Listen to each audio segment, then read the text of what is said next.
break in between. And Greg said he's got a special recipe for us to open us up here I for the come in week. peace today, man. I found some peace in my life, peace in our lifetime. The war is over.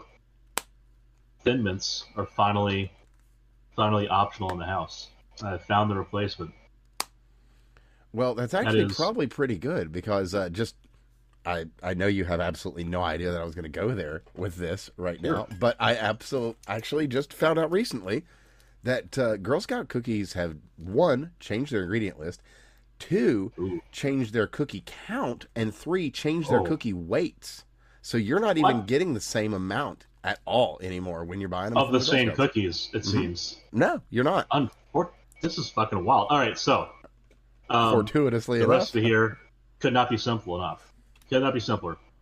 Take yourself some graham crackers, dunk them into some tea you make out of 50-50 spearmint and peppermint. Now, that's just the stuff that, the Bigelow's mint medley. What I had not tried yet, which I think would seal the deal, because you notice there's no chocolate involved yet, even though it tastes just like Thin Mints. Swear to God, it's fucking ridiculous. Go Tastes on. just like Thin Mints already. But I tried something when I had my garden going in years past. I think I've raved about it before on this very show. Of instead of using peppermint, using chocolate mint, which is, as it might sound, a flavor of chocolate and mint. So like peppermint. So, but that would add the chocolate note. That would just give the chef's kiss. Hmm. Now, unfortunately, I don't have any chocolate mint on me, so I can't test this out, let alone dried spearmint, mind you. You know, you could But try one of those stroopwafel things too. I'm just saying, it's future plan though. Graham crackers and half and half mix of spearmint and chocolate mint as the tea. I dump it in. Like God, like the whole like. Here's the thing: is these cookies are seasonal, right? The Thin Mints are seasonal. Girl Scouts only show up to bilk the public of their funding, of their personal funds, like once a year. It's for a few weeks, and then you get nothing. You have to have enough Thin Mints to handle the whole year, True. or you're just out of them. And there's like physical wars that happen within my family, going after these Thin Mints. Whoever puts them in the freezer, you can write your name in the box. Doesn't mean shit. And so it's hard to store these things away. You have to hide them and hope that nobody finds them buried in that corner of the freezer for months. And then you go back and you find out they're gone, or mostly gone. So So are you this telling me, Craig, from the fridge to the deep freeze, the Thin Mints will be free? I was gonna go the Iran route, but that'll do it. I was gonna say this. There was a Strait of Hormuz joke in there. Fair. Well, Strait of Hormuz is things closed, buried so in we're the not joking ground, about that pumped anymore out. anyway. But we'll get to that in a second. But Anywho, yeah, but speaking of things that turn to mush, like the brain, there is a meme we were discussing before we get on that we wanted to open with, indeed, and then I there's a decided to butt meme in that with the graham everybody crackers. is discussing. It is the hot new gym format. So And I feel bad for the guy because he clearly had a psychotic break of one variety or another. oh yeah, But yeah. but So it would appear what that a fucking meme! that notorious supernatural investigator Harry Dresden was on location at anyway. So the guy's name is Jason Thomas Nichols, and he's like a black-haired Millhouse. You couldn't ask for Yeah. a more memeable image. He's even got the sandals and the anime shirt and the trench coat. I mean, people were asking when this thing dropped, "Is this AI?" And it's a The guy fair is just question. like such a fucking meme. It's so perfect that it's like, how can this even be real? But So this guy. Now I saw the video of the security camera inside the man's house, the house he broke into, and I'll be including and that. That'll be the first show link. Actually, there's like 3 and minutes of footage inside. When the guy has to threaten him with a shovel to get him to calm down enough I think you to be might able to even hear a ask him bonk if or two in there, just to be fair. right, which is off shot. But when they're backing in this frame and he has the shovel like over his head behind his head, like ready to strike. he asked the guy like, "Hey, are you a vet? What's going on?" And he goes, "Yes, I am. Thanks for asking." And he's just like, "All right, I know what you're going through. I know what you're going through. Let's get out of here. Let's calm down." And it's just like, oh damn, this. I mean, because he's kind of got the build of an analyst. Let's be fair. Oh yeah, I mean, he But could have at the same time, served like, very no, he could have served very bravely in the chair force. right. So, um, so that's basically that was the kind of running assumption I had at that point, and I know that they were able to calm him down enough to get him under arrest outside the house. And just a real quick, because a lot of Okay, because the whole thing's real crazy, and I haven't actually found a timeline. So as best I can tell, here's how it went down.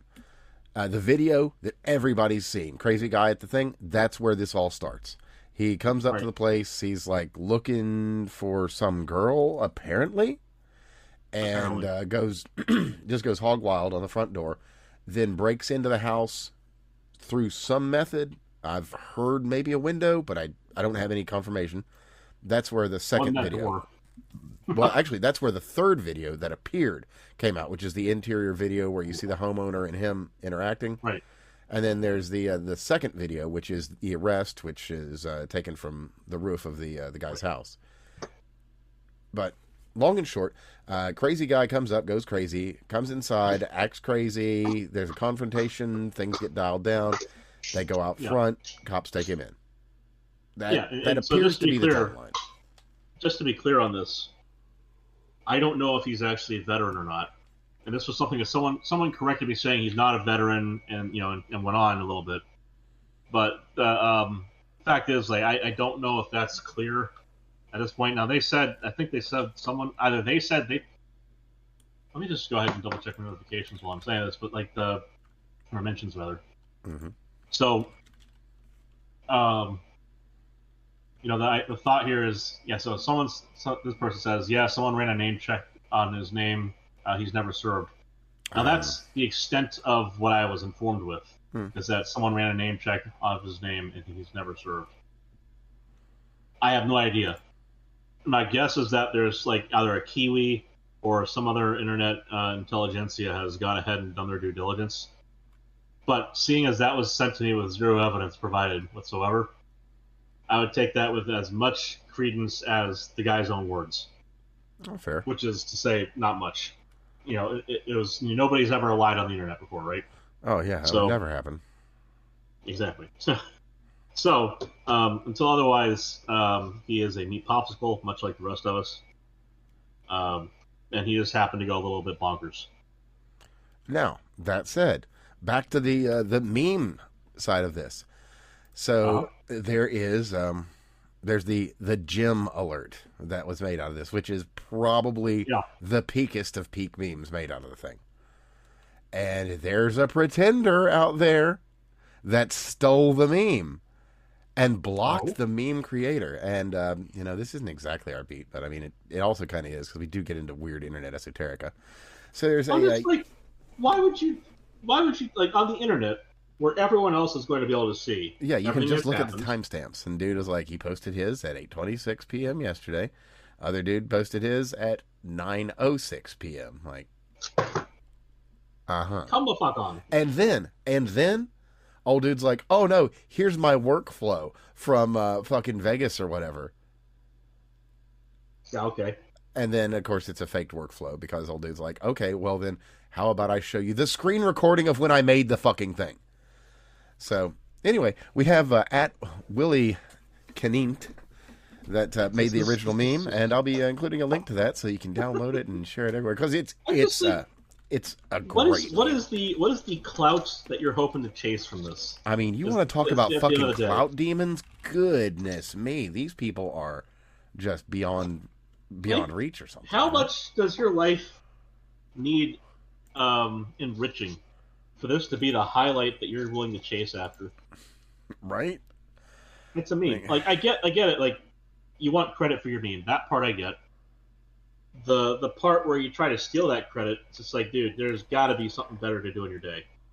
And then for the guy who is trying to claim his due credit, it's like, all right, beyond the part where someone gives you a +1 attaboy, Like, you're not going to get a job offer out of this. At most, you're probably going to get some CNN asshole sniffing up your house. Be So, utterly unsurprised by that. right. So, like, I don't know, like, how far you want to go with this kind of thing before it's just like, what's the fucking point? You know, let other people lie about it. They're not going to be able to produce another meme of the same style. That's certainly not at the quality or caliber you've done, unless you did total ass work. Right. It's very silly. And speaking of people that are just very silly and just not doing things right and not making the correct decisions and really making an ass of themselves, we should talk about Mr. Swallwell and his. You have the name wrong, sir. Well, I've got his. It is Eric. That is his registered name. Eric McNewtfart Swallowswell. So he's in a bit of a pickle because a little bit of a bind, you might say. You could say that. He's well, as everyone knows, he was fucking a Chinese spy for a few years. And if you didn't know that, then I don't know how you didn't. Like, then you might have missed the pandemic. It's possible, actually. If you didn't catch that one, yeah. So there was this thing from Wuhan, just a refresher. It made things really shitty for a while, and then everything was fine because that's how it works. But anyway, so what's happened here is Mr. Swalwell, he's been catching a lot of flack from not so much the people on his side of things until lately, but pretty much from your independents and your right-wing folks. They've been like, hey, aren't you that guy that was fucking that Chinese spy and then never lost any of his positions on any of your security boards or anything? Not only was he banging a Chinese spy, he was being unfaithful to his spouse. Well, this is the father of a little girl, as he likes to remind people. He's a girl dad. Got it. He's a girl dad. And so, what I really like out of all this is, aside from the left trying to crucify him, only, of course, in the governor's race. Oh yeah, he doesn't need to step down. He just needs to stop running. In Congress, however, my favorite tag team duo out of Florida, my fucking favorite representatives in the House right now. We have Paulina Luna, and then the other guy who I just tipped the tongue myself on, the larger Jewish gentleman who's been doing fantastic work with Hassan and so on. Yeah, you're talking about Randy Fine. Yeah, that's fine. Thank you, Randy Fine. Anyway, Randy Fine and Anna Luna are just representing Florida in the best way. Florida is doing fantastic with those two in the helm. But you'll notice that those two have not been a part of. There's a law that was being looked at regarding amnesty. That's totally not amnesty, but it is fucking amnesty. Oh yeah, the DIGNIDAD. I'm very upset to say the DIGNIDAD Act. Yes. Yeah, it's not dignity, it's DIGNIDAD. Fucking bitch. So anyway, yeah, the DIGNIDAD Act. That colossal clusterfuck. Unfortunately, I do have to say that is from the sprung forth from the evil claws of a dumb bitch from Florida. She needs to go. Her family doesn't hail from Florida, of course, mind you, but she needs to fucking go. That's where she needs to go. Yeah, she can go live with her family in some other country where she can advocate for this dumb bullshit. Yeah. Anyway, she's decided to say that amnesty is not amnesty. What she wants to do is give these people permanent residence in Florida, or not Florida, in the United States, which is totally not amnesty, mind you. You see, if you're stupid and you read the thing, and you saw where it is describing the exact outcome of that which would be amnesty. Her purpose, stated purpose, mind you, also from previous video of her saying her stated purpose, is to get these people papers to have legal residence within the country so that they can find a path towards citizenship. So if that isn't amnesty, I don't know what the fuck is.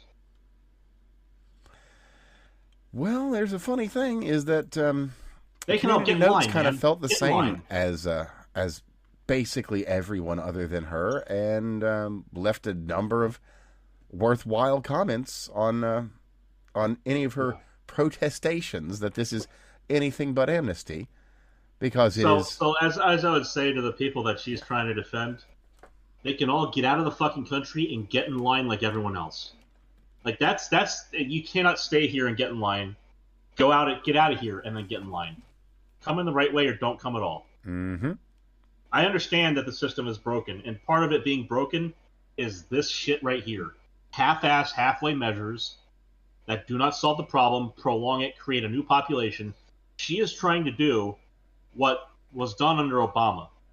The whole entire DACA thing, which has been a political thorn in Republican side the entire time. She's trying to make a new population like DACA. And it's not going to be useful to Republicans against Democrats. They're just going to use the same subpopulation against Republicans in the exact same way, for the exact same stupid reasons, and these people are going to be held in limbo. And the biggest point Which to is be made of galling. any of these dumb situations is that actually accelerationism always makes it worse and always fails. And has always That's the other failed side of it. every single time. This is 100% an accelerationist policy too, or at least aligned with them. It will actively make shit worse. Completely will. Now, Steve, welcome. Your mic is still muted. If you've been wondering why we can't hear you, or if you've been trying to speak to us, but I did see you there. No, I had my mic muted on purpose. It is so the baby is getting pretty close to sleeping reliably at 10. Gotcha. But my mother was here this past week because I had the appendix out and all that stuff, and so she was so excited, and so I think he's like decompressing. So he slept really late earlier in the day, and then he kind of went down, but then he didn't quite stay down. So before I hopped on, I wanted to make sure I stuck a bottle in his mouth, and it actually seemed to make him quiet, and that seems to have made him quiet. Probably wise. I'm doing all right.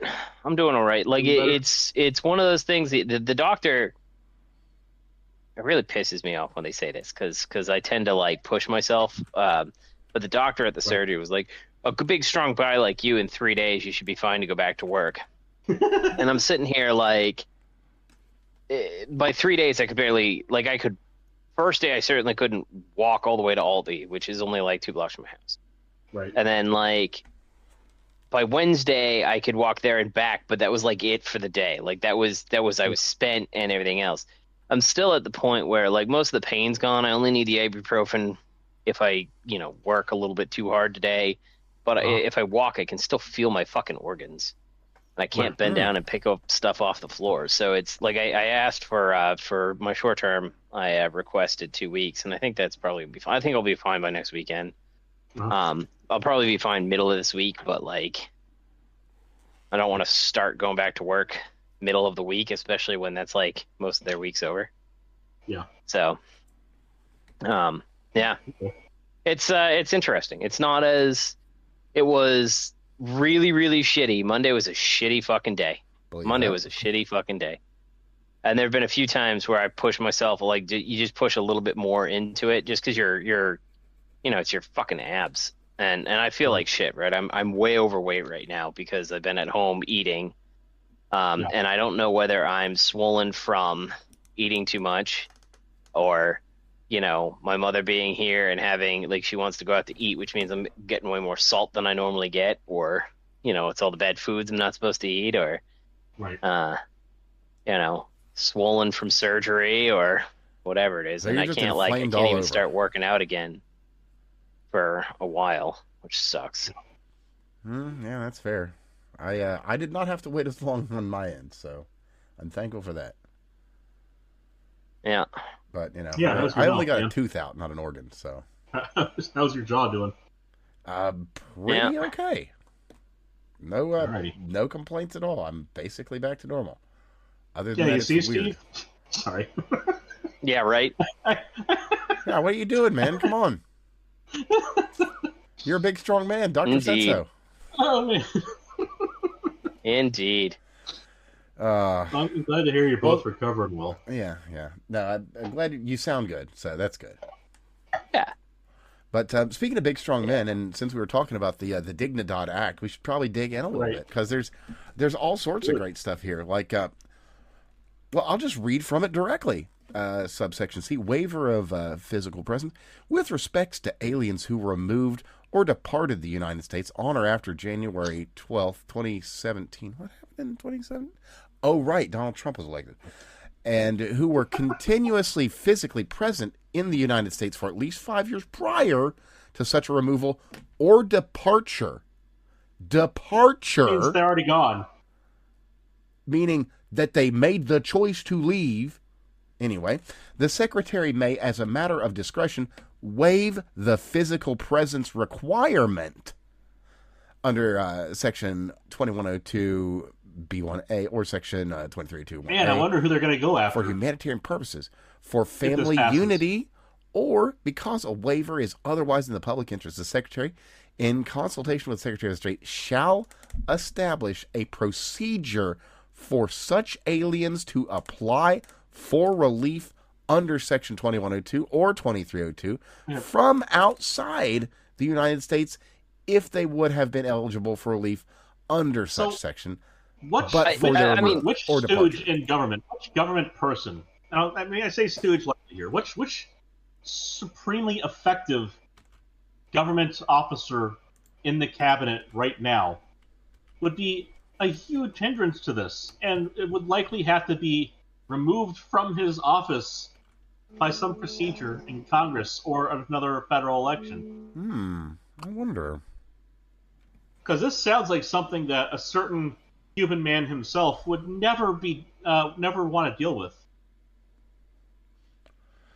Even if well, here's what I'll offer. I've watched who I can't remember who fucking authored this thing. I don't really care what her name is, but she was trying to argue all kinds of things, and people basically like Community Notes. She got nailed with Community Notes for saying, yeah, it really is effectively amnesty. Yeah, it is all this shit.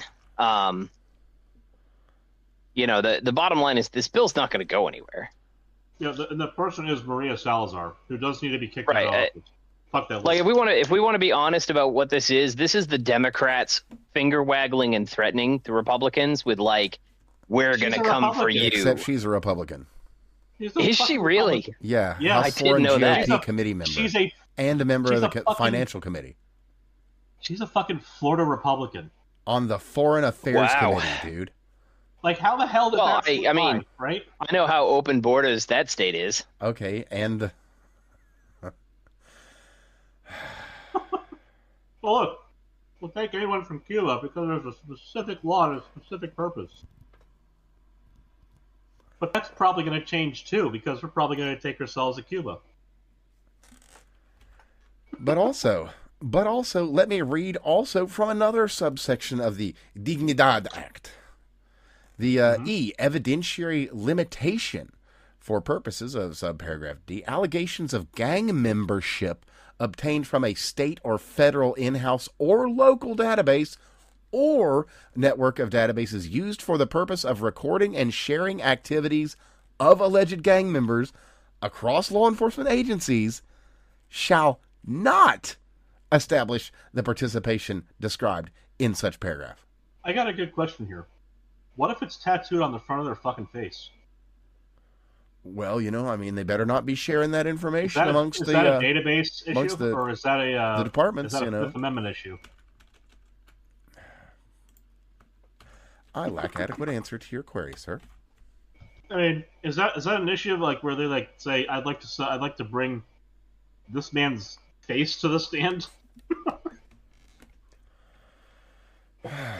It's unreasonable, the shit that these people want the country to deal with. Well, you know, this is kind of like when they tried to, what was that? When they tried to argue that Biden needed whatever for the border. Right. It was, we get to let in 10,000 up to 10,000 people per day and just grant them amnesty without it saying, they're like, this is a border restriction bill. And you're like, under what Under what pretext is this a border restriction bill? Oh, it's a Is this free like puppies for the is this like homeless a bill. water? Is this like a water restriction bill during a tsunami? But wait, it gets even better. There's more still.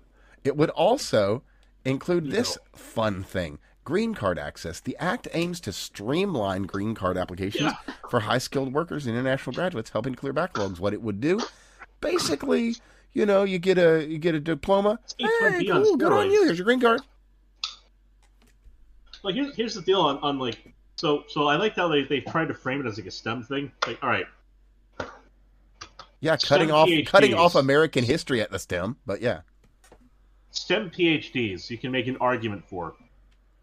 Because they generally are not so here's the thing with OPT and H1B when they get into that part of it. And I have friends who've gone through this because they're from China or India. And you can be like, oh, China and India. It's like, no, but there's some people that we do want to keep. We spent the effort to educate these people. These are people who went through the PhD program, so they're not capable of going through that co-ethnic biased citation circle jerk phenomena they do for the master's students, where they just have these bullshit journals. Or they went through that other really good program that brought the brightest minds over paperclip. That was another good program, but yeah. Well, yeah. That's 01. But again, like, I think that there's a case to be made for PhD students, but like I struggle with giving visas to students because a lot of them abuse the privilege. Sure. Oh, yeah. Right. But again, like the point here is. But I also think that if we're going to give a student visa, it should come under the condition that by accepting it to the United States, you renounce your citizenship in another country. You're allowed to stay here, but you're not allowed to bring anybody over for like 20 years. But so right? here's the other thing that you're missing on that, Steve, is when they come here under an F1 visa or an H1B visa even, they are promising they are not trying to stay here. The reason why we have the H1B OPT, we have the F1 OPT H1B to perm pipeline. The reason that exists at all is that there are a select few among those who come here to study or to work, who we wish to keep, which is effectively like trying to have 01 and not have it at the same time, which is annoying. But the fact is, they promise that they don't want to be here when they come in as a non-immigrant visa holder to do F1 or H1B. OPT as a transition between the two, fine. But one of the metrics they use to determine whether or not someone is worth keeping here, when they've gone through F1 and they try to do that conversion to H1B, especially when you get to like PhD and masters, they look for citations as the metric for utility. That's a terrible metric for utility, but these are government officials. So this is why I was saying what they do as a master's student is they get hired in by somebody who's from their country. They publish in a bullshit journal, and they don't care about impact factor or utility of the study or the merit of the study. They care about citations. So what they do to fix that, or to go after that, the students and the advisor, they get published in these bullshit journals and they cite each other, like ridiculously. So they get massive amounts of citations to prove that they are worth keeping here. The reason a PhD is different is that PhDs are funded. So the universities have a lower incentive to just let them flood in and do whatever the fuck they want, and then keep them some here. PhDs are funded. But again, it's not all PhDs are funded. We're talking about STEM PhDs. A lot of them are funded. Yeah, the majority. A lot of them are, but not all of them. But the majority of them. Universities are negatively incentivized to just allow them to come in like diploma mills. That is a major cost to them instead. So what they need is people who are capable of doing real work, getting published in real journals, etc. That's where they really care, because again, the professors, they are not judged on just how many papers they get published. The professors are judged also on the quality of those publications when it comes to PhD students. And the PhD students are the ones who get their papers published through, with the advisor's name on it. So the advisors have a big incentive to care about the PhD students. The master students are just money as far as the university is concerned. So when they publish out to bullshit journals, the PhD advisors, the main professors and the PIs, they don't have to care about those publications as much because that's just background noise as opposed to the people that they're getting their real business directives done from. Their ability to stay employed at the university is more contingent on their PhD students. The master's students bring in program money, and that's about it. As far as their publications, not nearly as relevant. And so that's why they get away with that citation circle jerk in those low-impact journals. Because again, those journals are bullshit. If you look at the papers they publish, it's like we figured a trend off of 3 data points. On this bullshit idea. Like they may as well do studies with crayon. But that's only like a minor part of the problem, right? And again, we talked about this a little while ago. We talked about where I'm going to go a little while ago with discussions on things like social assistance programs. I believe that the United States government should fund the sciences. The problem is that we're not funding anybody we're only funding universities. Like that's basically where all your grants go. The universities take 30% off the top, so it's profitable for them to take grants from the government for these things. Half. Half. I didn't realize it was half. It is half or more. So let me just give you they're taking half or more. So it's a huge incentive to turn around and submit a bunk or bullshit proposal to the government. So if you're good at grant writing, you don't have to be a good scientist. You don't have to be a good engineer. And you don't have to produce a real product. When you apply for a grant, you have to factor that in. You have to say, this is what we actually need, and here's the overhead our department will require. Here's the overhead the university asked for. And just to give you the really quick breakdown here, at Virginia Tech took half, and then our department took 10%. So we got 40% of what we got through the SBIR. That's either way. The point is, that these bullshit studies are money. The reason it's publish or perish is grants are like free money to the universities. Yeah, and that money, that half the money that gets taken away immediately, that funds financial black holes. And just pick any program that has a degree that ends with studies. All of those make negative money for the university. They cost the university no, that's actually you probably know this better than I do, but that was not what was true when I was in school for my engineering major. The engineers and the scientists were costed more than for every engineer and scientist, the degree program cost more than what the school took in. So they're trying to charge lab fees to make up some of the difference.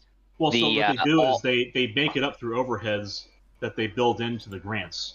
And so that's what I'm saying is the tuitions are not sufficient. You're correct. That they absolutely do cost more to train than, because again, the stuff they do costs more. And the tuitions and that was exactly what I was getting to, is your studies majors essentially cost its profit. A studies student is a cheaper student that is net profitable to the university. Usually the engineering students and like the engineering stuff will bring in a whole bunch of money from research grants. But the professors are the issue. That's the cost. That's the major cost they have. They do the stuff they bring in federal research grants to do. They bring in so little money, they don't cover the cost of the professors to teach, let alone the overhead they assume from having a student underneath them doing a PhD or a master's. They are a financial black hole as far as the university is concerned. If this is the microcosm of communism in the United States, that is a major issue. If they require that they paid for themselves, those branches would just go away. Because and the other thing is, the people who get degrees in them don't find work. They come back and they build in a well, that's growing become population. all the more apparent lately too. As a matter of fact, I mean, I can't honestly speak for education because I've been out of it for so long now. But having kind of watched from the sidelines as all of this became as bad as it is, it looks like there's a little bit of motion finally in the other direction. Well, although Florida made a good effort with sociology by saying you can't mandate this as a gen ed, right, which essentially robs them of the activist pipeline, at least some of the activist pipeline. It robs them of having mandatory teachable hours. Yep. Like that. Those are so they do have a requirement for hours to do teaching, like class hours. Same way as we have like CEUs, and they do have a requirement for a minimum hours taught per semester. And if you rob them of a guaranteed number of hours for the department, suddenly they have to produce classes or courses that are optional to the general population in the university that are of merit enough for a student to want to do it, not just to have to do it. Like the English department's always going to have intro English. Everyone has to take it. Everyone has to do, your English and composition. I don't know. I'm hoping it. See, I kind of like. I think that if Trump, so in all seriousness, like we had to do, like if Trump wanted to do something on the student loans, he would say that they need to get rid of gen eds in general, in total, right? Well, I like you should be. Idea. If your SATs are above X, you should not be required to take gen eds. Well, this is why I like APs, right? I like doing AP because that got me out of having to do any of that shit in college. Like well, yeah, but I mean, like, the reality why? is even the non-AP classes should be sufficient in high school to get you through and into your programs, right? Sure. And your program should be fine-tuning and teaching you whatever additional stuff that you need. Well, I agree that like high school English should be sufficient for you to be able to write an essay that is of sufficient quality that someone can understand what you're talking about. Well, that should be enough. Correct. For the general workplace environment, with few exceptions, where you like, say you get into an environment where you're like, I need to write a proposal for this for a client. Yep. You should be able to reach back to your high school experience and be able to write a fucking proposal if you have good instructions on how to write your proposal, right? Like I actually went through the grant. I actually went through writing NSF grants for a course in undergrad, a master's level course on transport, different types of nanoscopic transport. So, cool class, but one of the parts that was really cool about it was we had to write NSF proposals. And that was different, but if I went back and looked at like the effort, like you had a good set of instructions from the government, told you how to write it, told you what looked like a good one, what looked like a bad one. If you had a high school student and they had enough jargon on the menu, they could write a decent NSF proposal. That is what should be the case. I think we're absolutely on board with that. Like that'd be a great thing. I think that requiring students to practice that in their college career, sure. And there is writing involved in chemical engineering. Despite the fun jokes about how to spell engineer, we do have to write technical reports. A lot of them. So, like, it's not like writing isn't important, but we don't have to write, like, a report about fucking Shakespeare in order to get... You shouldn't have to write a report about Shakespeare to get a chemical engineering degree. Yeah. I think I can be, like, I'm okay with that. But, I mean, gen eds, like, so... Now, to be fair, there is kind of an obvious... let's go back to the original topic at hand, right? Like, because I think we're way off topic here. We're talking about, like, the like nitpicky stuff of administration stuff.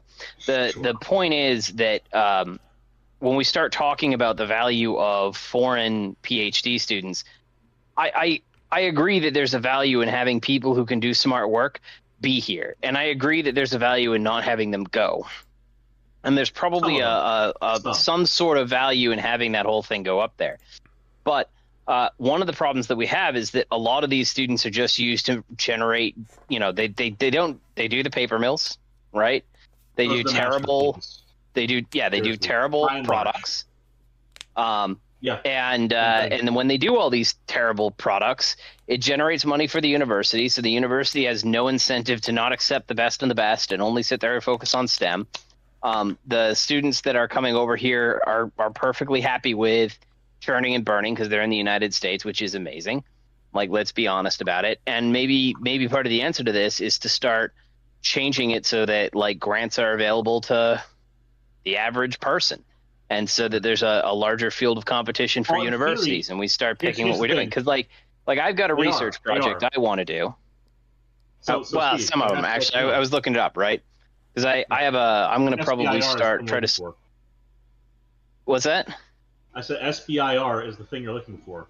But I already found it, right? Like, but if you dig into government grants, and you want to go for like something that's available to a small business, which I'm planning on probably starting to go look into. I want to do small scale steam reformers, but if you look for those grants, stuff available to individuals and stuff available to small business is like nothing in comparison to universities. And unfortunately, when I was looking through the grants that are available, like just in general, right? There's some stuff that I could key into nuclear programs or whatever else that are available for small grants. There's much smaller, pools to apply into. Hi, buddy.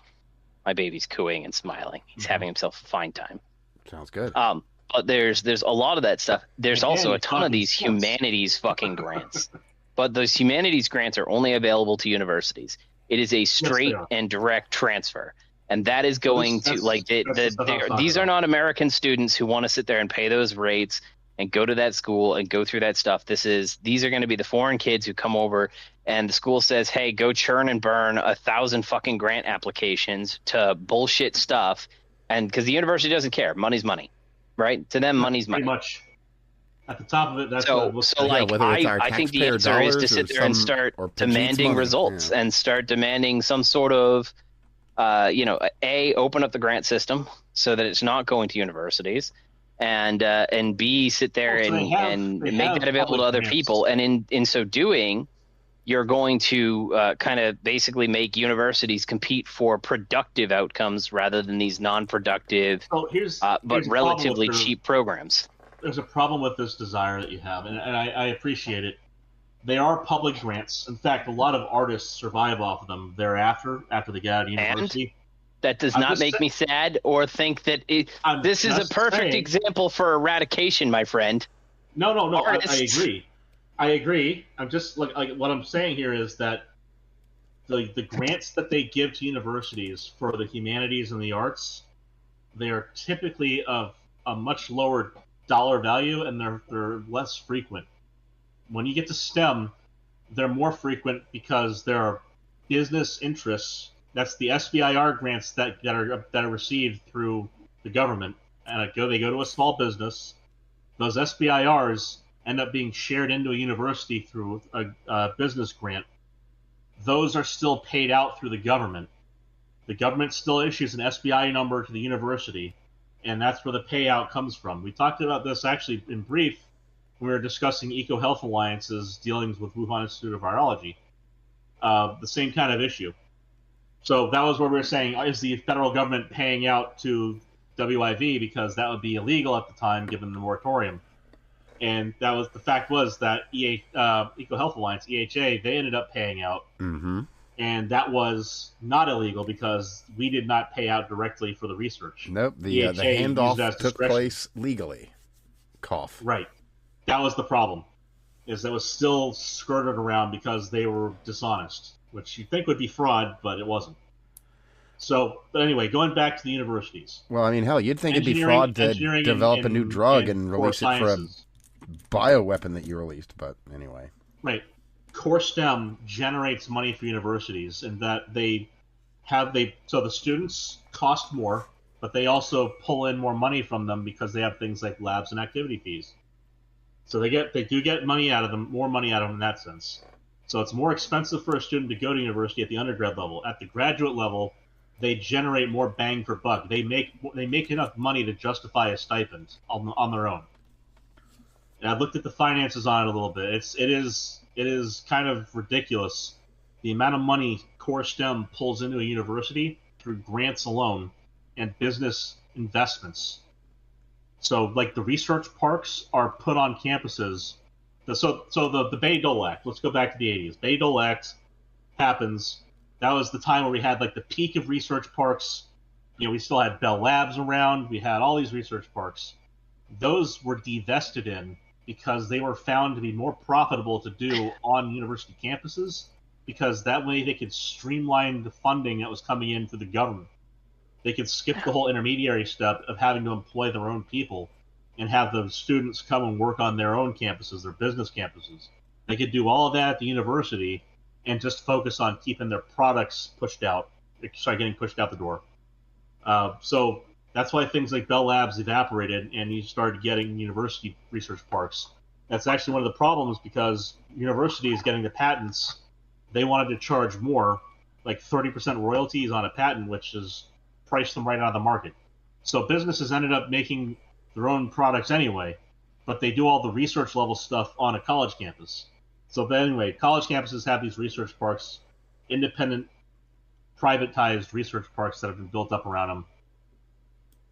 And this is where a lot of that money generates. You get these novel ideas that are generated on campus that are then turned into small businesses in the research parks that are then eaten by large businesses outside of them. And to keep that gravy train coming, keeping the talent flow through, they will pay the universities large sums of money to keep their research programs, like, at the bleeding edge. And that also brings up something I'd like to mention just real quickly. It's not directly related, but it's such a close corollary that I can't think of a better time to mention it. Now, we've talked about this before when RFK went through and basically said, look, if you're using EBT, you're not going to eat garbage. Sorry, right. That's just the way it is. So, yeah, there's the guy who was complaining about not being able to drink like a bunch of different, like most of his shopping cart. No, yeah, ineligible. Couldn't get a bunch of Pepsis. Well, on that exact note, as an update to what we've covered previously on this, PepsiCo has apparently lost over $1 billion due to their pricing of Doritos, because they are so expensive now that people just won't buy them anymore. The only people that were buying them were people with EBT cards. Yeah, spooky, isn't it? And now they're having to bring those prices down too. I think one of my favorite posts that I saw this week was somebody who said, a lot of these products are traded on the global market and yada, yada. So, like, why is it that EBT causes a rise in prices? And it's like, there's been a couple times in my life where I've seen somebody say something that you realize that their understanding of the market in general is so far out of what is the food comes needed to from explain the grocery store. Why their system and why their idea doesn't work. Like, I remember a psychologist sitting there and talking about the masks. I'll be right back. And I was saying that we have no way to produce it because I was thinking, actual respiratory protection. And they were just real thinking masks. Cloth. Yeah, like a real mask. And they were thinking not cloth. beads. And I remember him sitting there and saying that, Versace is going to just sit there and have their dress manufacturing line switch to mass production. I went, oh, we're so far apart on explaining why your idea is wrong. It's just not even worth it. Bro, this is not World War II. You are not pumping tanks out of a GM factory, okay? Oh, goodness. That said, they funny enough, just as to mention it, is one of the GM plants did get retooled to do ventilators, if I'm remembering correctly. And just a real quick on that, it turns out that ventilators for people that were real bad off with COVID were exploding their lungs and shit. So we probably shouldn't have been doing that. Lo and behold. So there's two parts to that, right? I'm being super. If you have a respiratory illness, but, and you are severely your lungs are failing, forcing air into them, it's potentially going to cause damage. Yeah. But there's also an aspect of you're basically dead either way, so we'd rather try to keep you alive. Yeah, and I don't you weren't able to take medicine. I remember I've seen a lot of the anti-vax folks be in the camp of well, they put people on respirators and then they died, and it's yeah, they put people who couldn't breathe on respirators and then they died. That doesn't now. Were they to make doesn't solve the problem? To that point of they put people on respirators to die instead of giving them this, that, or the other medicine that the FDA literally said will turn you into a fucking horse or some dumb shit that didn't work for everybody. I'll be honest, but it did work for some people, and they just said, "Well, that's too bad. Fuck those people." Now, that's a whole. That's a whole nother thing. Rogan brings that up a lot. I'm back. it's a whole separate. Like I see Rogan bring that up a lot. Yeah, I mean there is a point there, but it is kind of. I've read the papers on both sides. There is a legitimate argument that like they were blocking drugs that could potentially be effective. Oh, just as a by the by, there is an update on that. Study designs were very poor and all that. There's stuff there that's true. Well, just a real quick update on that. Grain of salt that needs to be taken. I legitimately have a very recent one, in that it's been revealed that there were government dollars that were being doled out to pharmacies to not dispense ivermectin prescriptions, like actual prescriptions. Because if you remember, we were covering some of the. Like, people would go into Walmart and, like, oh, yeah, we're just not going to do that. So, apparently, there was money that came down to make that happen. So now, to their credit on this is the weakest argument, but it's also probably the strongest one they'd have. Of the medicines that are listed on, you'll be hurting the diabetics because they won't have their medicine. No, it's not just that. So there are WHO listed medications that are like the critical ones. Among those is ivermectin, and so you don't want to run out. Obviously, we weren't going to fucking run out. We have a ton of it. So that's the problem: is did the people who were making the stupid policy decisions? Now we know that it's obvious they had this that mRNA vaccine that they had to sell, and I mean, if they got another product on the market, they literally can't. The obvious argument that a government stooge would make over why they would pay a pharmacy to not fulfill a subscription that is prescribed by a doctor, that is a fucking order for a person to take it, mind you. Like, that is the legal authority that the doctor has, is to mandate that. Hey, I went to school for this shit. So the obvious argument a stooge would fall back to is this is WHO listed critical medications. We cannot just hand these out under a time of emergency like with the pandemic. Well, unfortunately, we never got that as an answer or an excuse. We always got right. I'm just not going to. That would be it. Is what we got. Just to give the devil's advocate there, like that would be the argument, the bullshit, mind you, argument that we would hear. It would have been nice if we'd ever heard it. Right. I agree. I would have loved to hear an actual excuse of some merit. Now, because again, vaccines, etc. Like, all that aside, there were treatment protocols that were for people who were already infected that were of use, and one of them included the use of ivermectin. Which I was like, okay, well, if you're already infected, you don't need a vaccine at that point. Yeah, we already have right to try. If you talk about the COVID era, the COVID era is probably the greatest blow to science that's ever happened. It was not good. It was not good. Public trust in government. It doesn't matter. It doesn't matter which side of the debate you're on. If you're looking at it objectively, there was definitely more political messaging than there was scientific messaging. Decisions were being made not based on data, but based on public optics, feelings. Fucking feelings were involved. Well, I would feel like optics, 6 feet like they didn't is far enough for people to be apart to not get this. Or I feel that if you are sitting at a table, then you're perfectly safe to eat without your mask. If you're standing, whoa. Look, you guys are talking about that pandemic. The real pandemic at the time, of course, was racism. Well, that's the one that's always that's another good example. But like what you really end up getting down to. And we're kind of hinting around the edges here. It doesn't matter what aspect of the pandemic you looked at; they were actively fudging numbers. Actively fudging numbers. So it was like every week we were talking for those about of us who are technical experts who look at data all the time. Doesn't necessarily have to be within our field. There weren't numbers of the stuff that would be like so specialized we couldn't understand them. But you had to dig into the CDC pages and like you had to pull data from like 4 or 5 locations and do your own inferences in order to get anything that would be considered valid. I can tell Studies you when I wrote that application that would look at the data, that was not easy to find APIs because they kept trying to change where the data sources from. They kept changing the locations. They kept changing the like even the metrics that they would normally use in epidemiology. They'd even have papers, and they just do revisions of papers. We can say without a doubt that there was active obfuscation during the COVID era of data.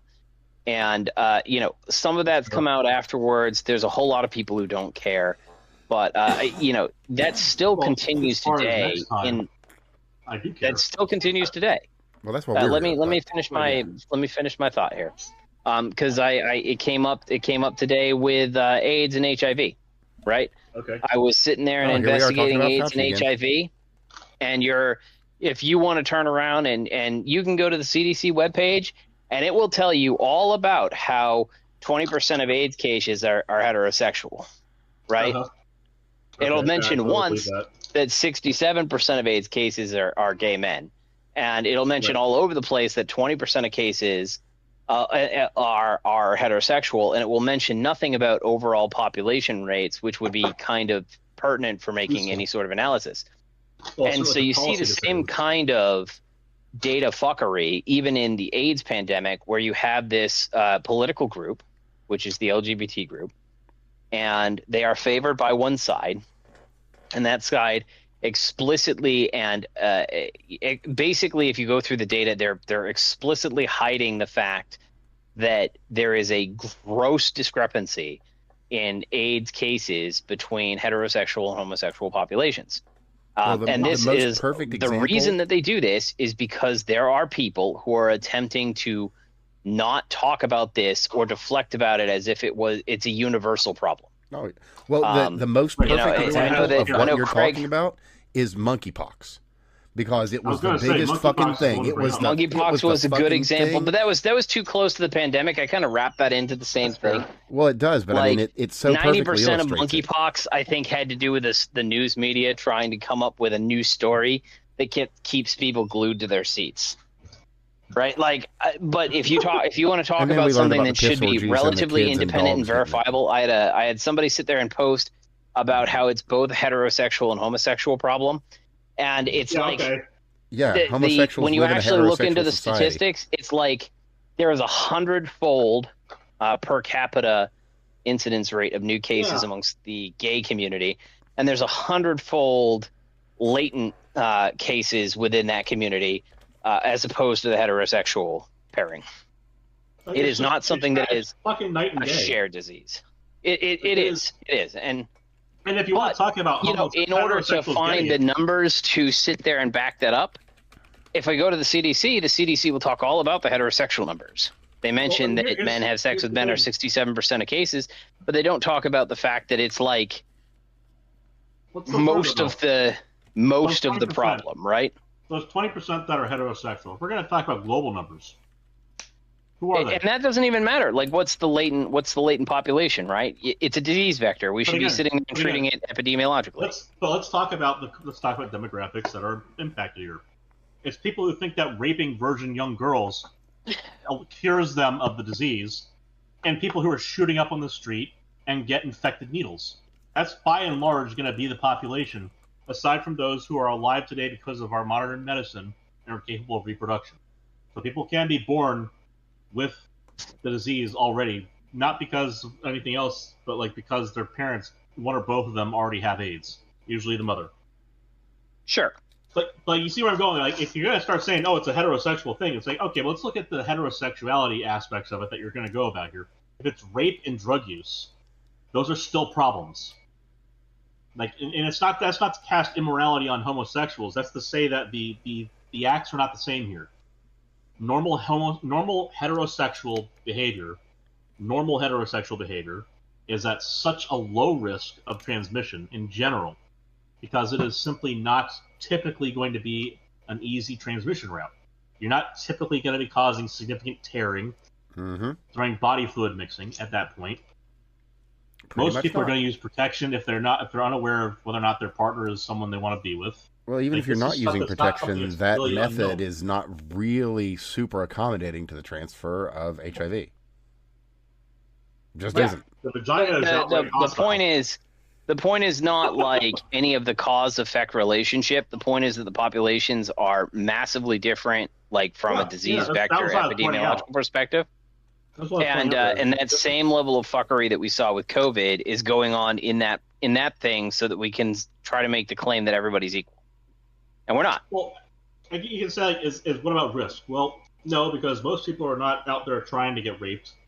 And the most people that are going to be raped to try and get rid of AIDS are going to be living in Africa. That was another part I was going to bring is geography. Well, no, I mean, In the United I think that States. I don't really give a shit about goat herders. I just That's what I don't. was gonna say. Like, If you're in the United I don't States- care about goat herders' view of science and technology, and I don't I'm narrowing care it in. too much about, I'm narrowing it in. you know. If you're in the USA, you don't really have to worry so much about rape typically being a vector for AIDS. If you're heterosexual, typically, that's generally not going to be an AIDS route, because most people who are doing raping are also not AIDS infected. This is true. Now, to be completely honest, because it does bear mentioning, if you are gay and you are very promiscuous, there is a very distinct possibility, I won't say great, that you could run across an absolute monster that enjoys infecting people with AIDS. That is very much a thing. So, there was a show just recently by our favorite bald man who does YouTube videos. I don't remember his fucking name. He's in all those. He's got those great channels, Into the Shadows. and so on. Veritasium and all that, and Mega Projects and shit. That guy. No, not Mega Project. Yeah, that guy. So Simon something. Yeah, that guy. He just did a video on bug chasing. Oh not god. that long ago. Oh wow, that must. Wait, have the been... guy who does the Mega Engineering channel? Yeah. Simon Whistler, I think. How many channels does he have? Oh god, like he has 7 a at fuck ton of least. channels. Like Does he really? Like, oh man, a bunch. The Mega Engineering channel is the only one I've come across, and it's Oh yeah, I he love does it. that Like, one. He's got a military does- one. He's got a Shadow he Projects does- one, and he's got like a conspiracy one, and maybe another one. Let me pull that video for you guys because it was really good.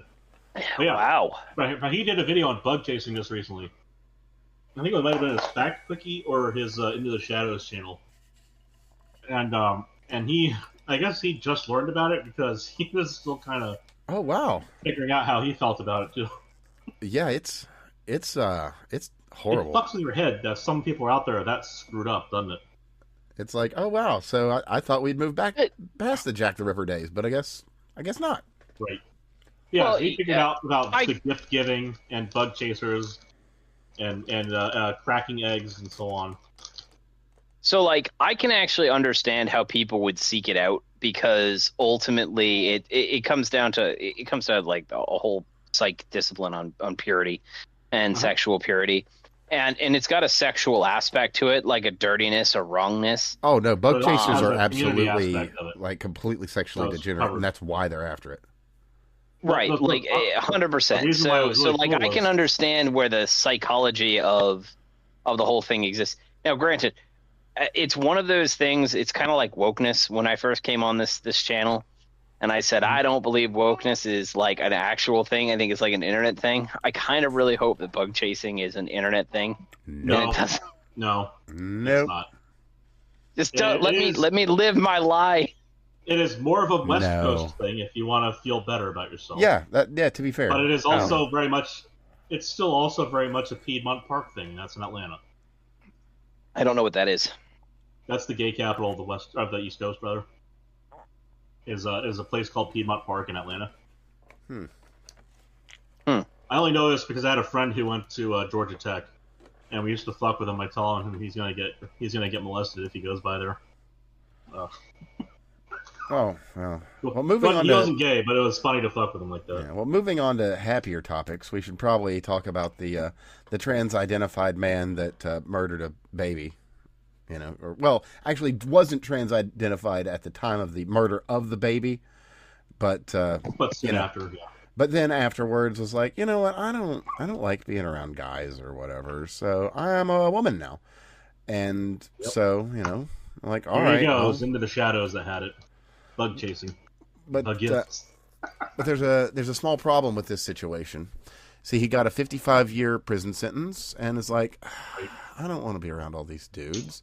I want to be able to have sex with women. And so, he wants to get... To be fair, if I had to go to jail, I would absolutely become trans. And I'm just going to be honest with you guys. Like, well, you're going to love where if this my- story goes, sir, because you might find Like- that to be the exact way to approach this. So it gets better. I would absolutely, like, it's not even a question. I understand entirely why they do it.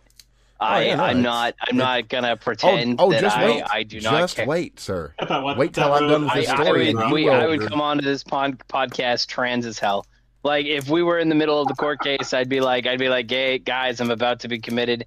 It turns out, I know I've kind of sat there and joked about it, but like, well, the reason for I'm your a secret whole troon. problem is because you never were able to express your true gender or whatever the fuck. Oh, absolutely. But anyway, let me finish the story here because it gets better. It gets even better than it already is.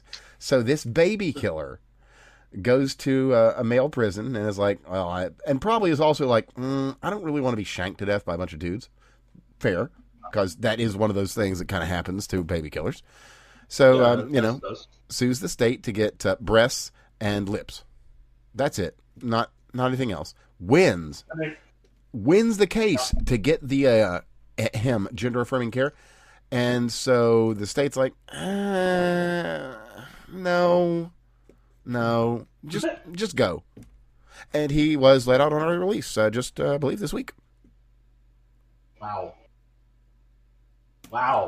30 years early, Jonathan Autumn Cordelion Richardson was turned loose in Evansville, Indiana. No notice provided to prosecutors or the public. Is fair game notice. I think that should be an open hunting license right there. I don't disagree. You let out 30 years early like that? Mm-hmm. Because the government had a fucking apoplectic fit in the seizure? Released, has been out since December. The prosecutor's office wasn't even made aware. They released a statement last month, March 26th, because they only just found out that he had been out since December. God. Government efficiency at it again, man. An 11-month-old child. That is some top tier government efficiency. That's why we pay taxes. It's something. Yeah, your taxes at work. Back to the earlier topic too, because there's more. There is more. Mr. Swallwell, he did have that spy wife. Well, it would have, or spy girlfriend. What am I saying? He wasn't married to her. He was married to another person while he was fucking her. Excuse me. Right. Anyway, it would appear that... to be fair, Fong Fong was really hot. Hotter than his wife. And apparently the latest woman. Because guess what? Yeah, but it only fucks There's tense. new video. Well... Right. Oh my God, that was a good clip. Well, there's a new video out. You can verify that for yourself. Martin Shkreli, the pharma man himself, came across a fun video and put it out there for everybody to check out. It's got Mr. Swalwell having a fun time with an unrecognizable lady friend. Who could imagine? Oh, I'm sure she's very recognizable now. Well, now, yeah, definitely. You would definitely spot her in a crowd, but up until now, just anybody. So, also, now where is she on the hot crazy matrix? Because there is a region where it's just men. Let me see. Let's hit the video. Was he fucking a tranny? I'm not seeing. That would complete the set for him, wouldn't it? Especially if it was like a dude who was a Soviet spy. There could maybe be an Adam's apple there. It's possible. I mean, he's kind of got his hand on her neck, so you can't really tell. Not a giant wreck. They're not exposed. You can't see any of the underscars, so can't say for sure. But it's possible. It is entirely possible. I mean, he's a California guy, so it wouldn't be that weird, right? True. Yes, indeed. Oh, Eric, you're a real character. Mr.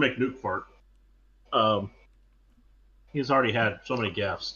Again, hilarious that he doesn't want to, or they don't want him to leave office. I just think that, so I think it might have been already introduced, but come Monday at least, it'll definitely be introduced. Anna Paulina Luna. Mm-hmm. As I mentioned her earlier, she's looking to get him kicked out.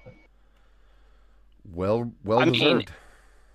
Good luck to her and all. But, like, so again, I'm going to be the nothing ever happens guy. So far in the Trump administration, we have yet to have anybody get like seriously convicted of anything. They've broadcast stuff that should have been major crimes. Tulsi did that, which was clearly we're not actually going to prosecute these people, but we could. Yeah. And so the fact that like even Swallwell is not someone that they can even bother to go after, like okay.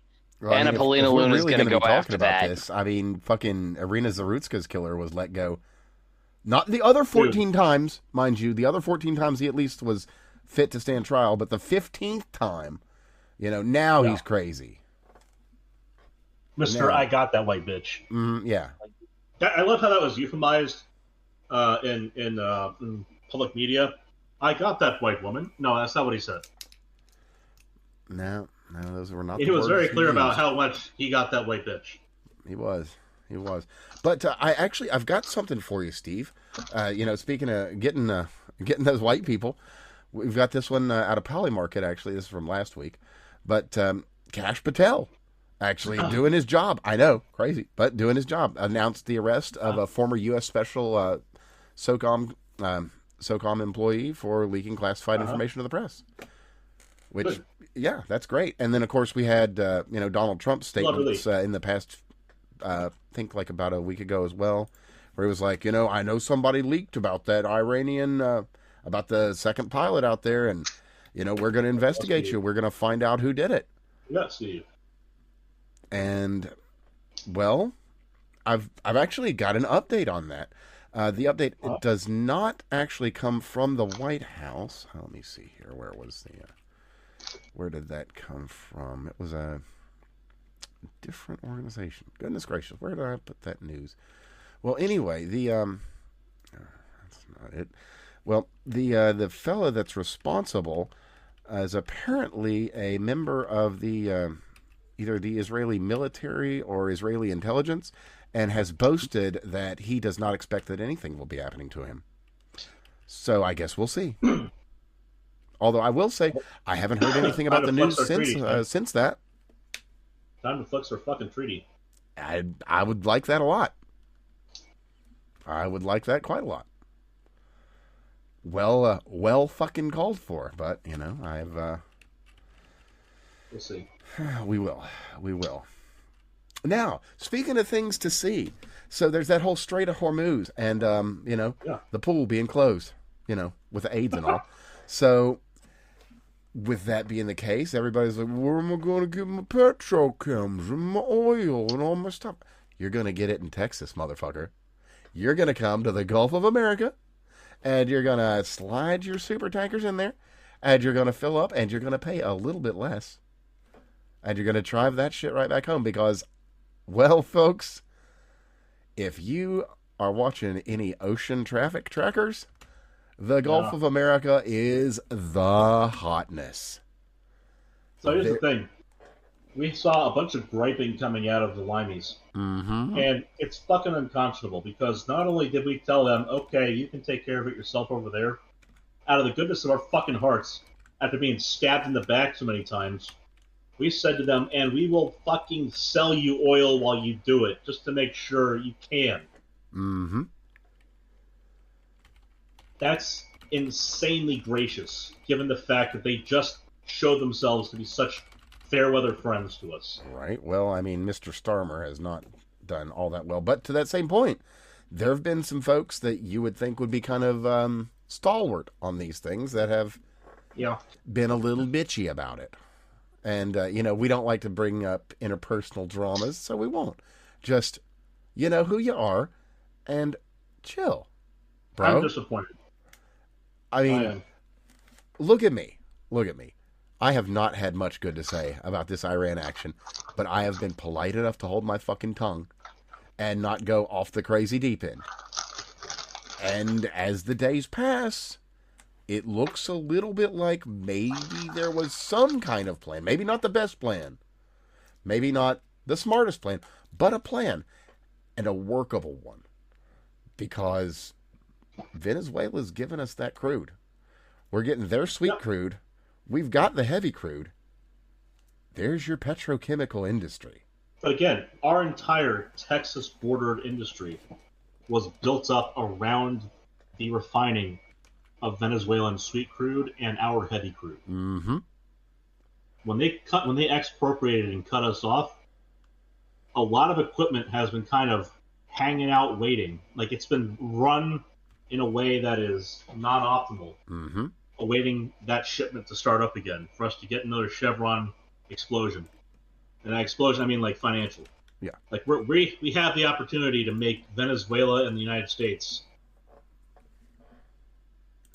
very oil rich and very oil product rich, very easily, very quickly, and for a pretty ridiculous profit on both ends.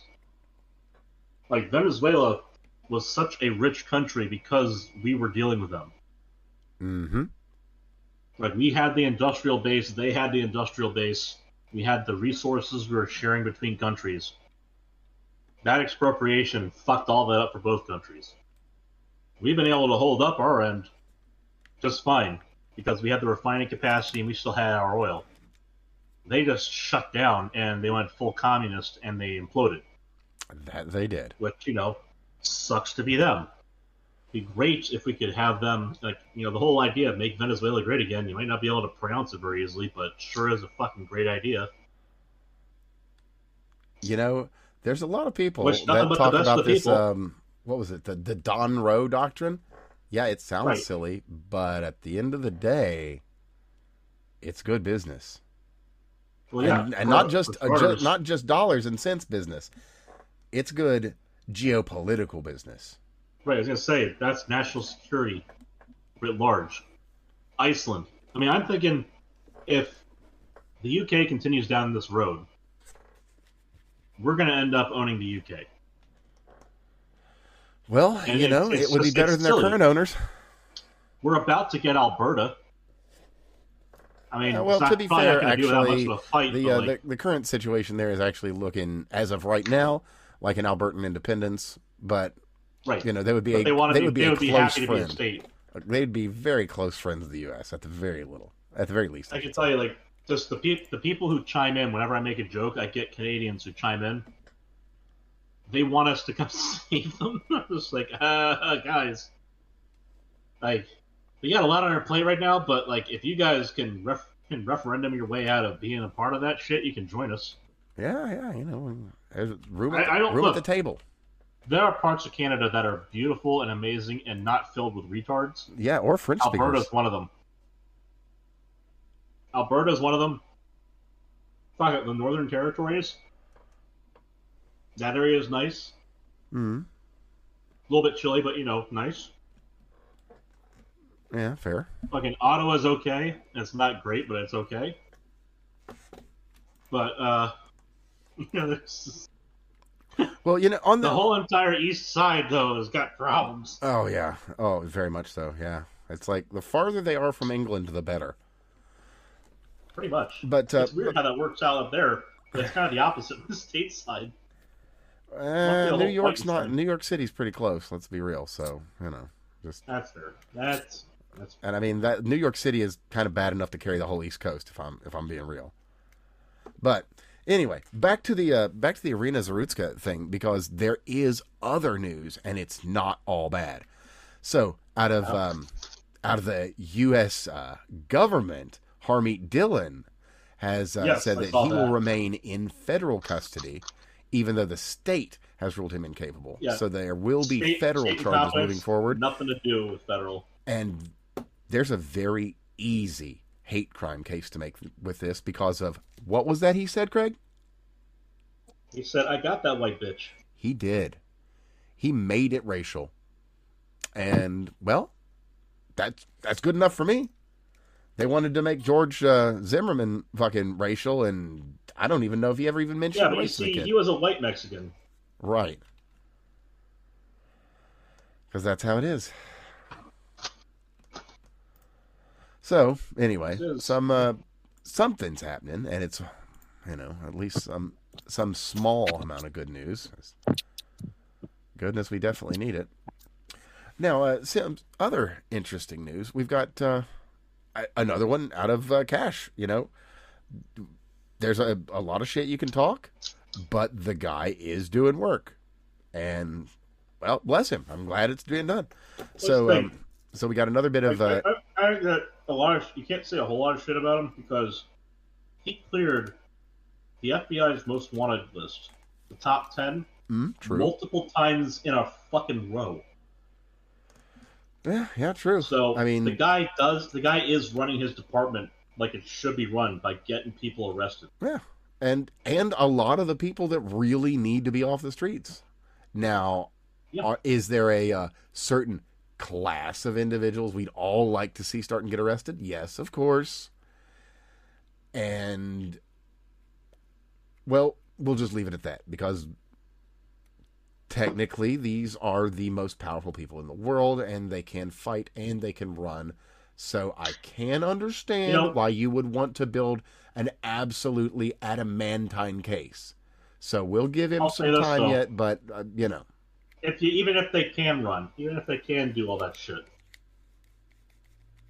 if it's someone who's fucking guilty and they know it, even if they don't have the ironclad case and say they never will, arrest them. Well, that's the thing. If you're coming to the last of the days, them across the face like that. Well, that's exactly it. You give them the Roger Stone treatment. Even if you got nothing, you just make sure that the world knows, so that it's out there. It's like, oh yeah, no, that's him. That's that guy. Oh yeah, no, we couldn't prosecute, but that's him. But anyway, what we've got here is a memo. Take away their friend list from that, right? Make it so they can't be crowded around by a bunch of pieces of shit. I mean, they still will be, but at least then it's like, okay, well, you're never going to be in amongst normal people. So that's something at least. But anyway. So what we've got here is a memo that was drafted in the summer of 2020. Mm-hmm. And this memo details how the FBI staged a January 6th event 5 months early and concealed it from the president by including Mr. Barr, Mr. William Barr. So, just to read in short here, they did a January 6th tabletop exercise. I quote, the name of the exercise was, and I quote, January 6th tabletop exercise. In the summer of 2020, they embedded 274 undercover agents and informants to rehost a January 6th mass prosecution of Americans in the months leading up to January. So this was run out of the Boston office in August of 2020. As said, 274 undercover agents. They'd planned mass prosecutions, including for minor offenses. Oh, and would you look at that? It all played out exactly as planned. Huh. So again, who knew it and when? Right. And, I mean, we know that Nancy Pelosi made the call that day not to deploy the National Guard, even though the president and the cops were asking her to. So, yeah, who knew and when? I actually don't understand how she had exclusive authority. It's, I kind of get it. But inauguration was the 20th, not the 6th. Yeah. Yeah, that's weird. A lot of weird things around that day. A lot of weird things. I mean, was there an extra step you needed to do? Because, that would be a question for him. Why didn't you do the extra step and take the National Guard? You have to wonder. Was it just bad optics, or was it laziness, or was it ignorance? Well, we don't really have an answer, I'm afraid. Well, we still have a president who could answer, though, don't we? Mm-hmm. And we have a president who could very possibly compel the involved parties to answer, or just put them in a cell until they fucking do. I don't care at this point. But yeah. So let's see here. Let me just check the numbers real quick because I'm wanting to know something. See here, Artemis. By the way, Artemis crew is back, safe and sound. Sure. Yep. So let's see here. How much did that mission cost us? Okay, so they say it's so far the Artemis project all said, between 93 billion and 100 billion. That's a lot of money. I wonder how many miles of high-speed rail in California could be built with, I don't know, 150 billion. None. For instance. True. All right, Only boys, I apologize about that. No, Had a minor you're technical fine. issue. No worries, man. No worries at all. All good. You assume baby. No, it wasn't baby. It was a technical issue with my headset. Oh. Really fucking weird, too. Huh. So, About that. I might The have gotten classic some of those restart other colors. everything and turn it back on works. Thankfully, works. that usually does. So, the NASA project I did, I think it might have been, so it concerned Mars, but I think it might have been funded out of that. The people who I was working with, I have to tell my my nieces and nephew on that day. We tried to watch it, we couldn't watch it through Brightout. I got to explain to my parents, the people I was working with at NASA. They were responsible for the SLS escape module, the escape system.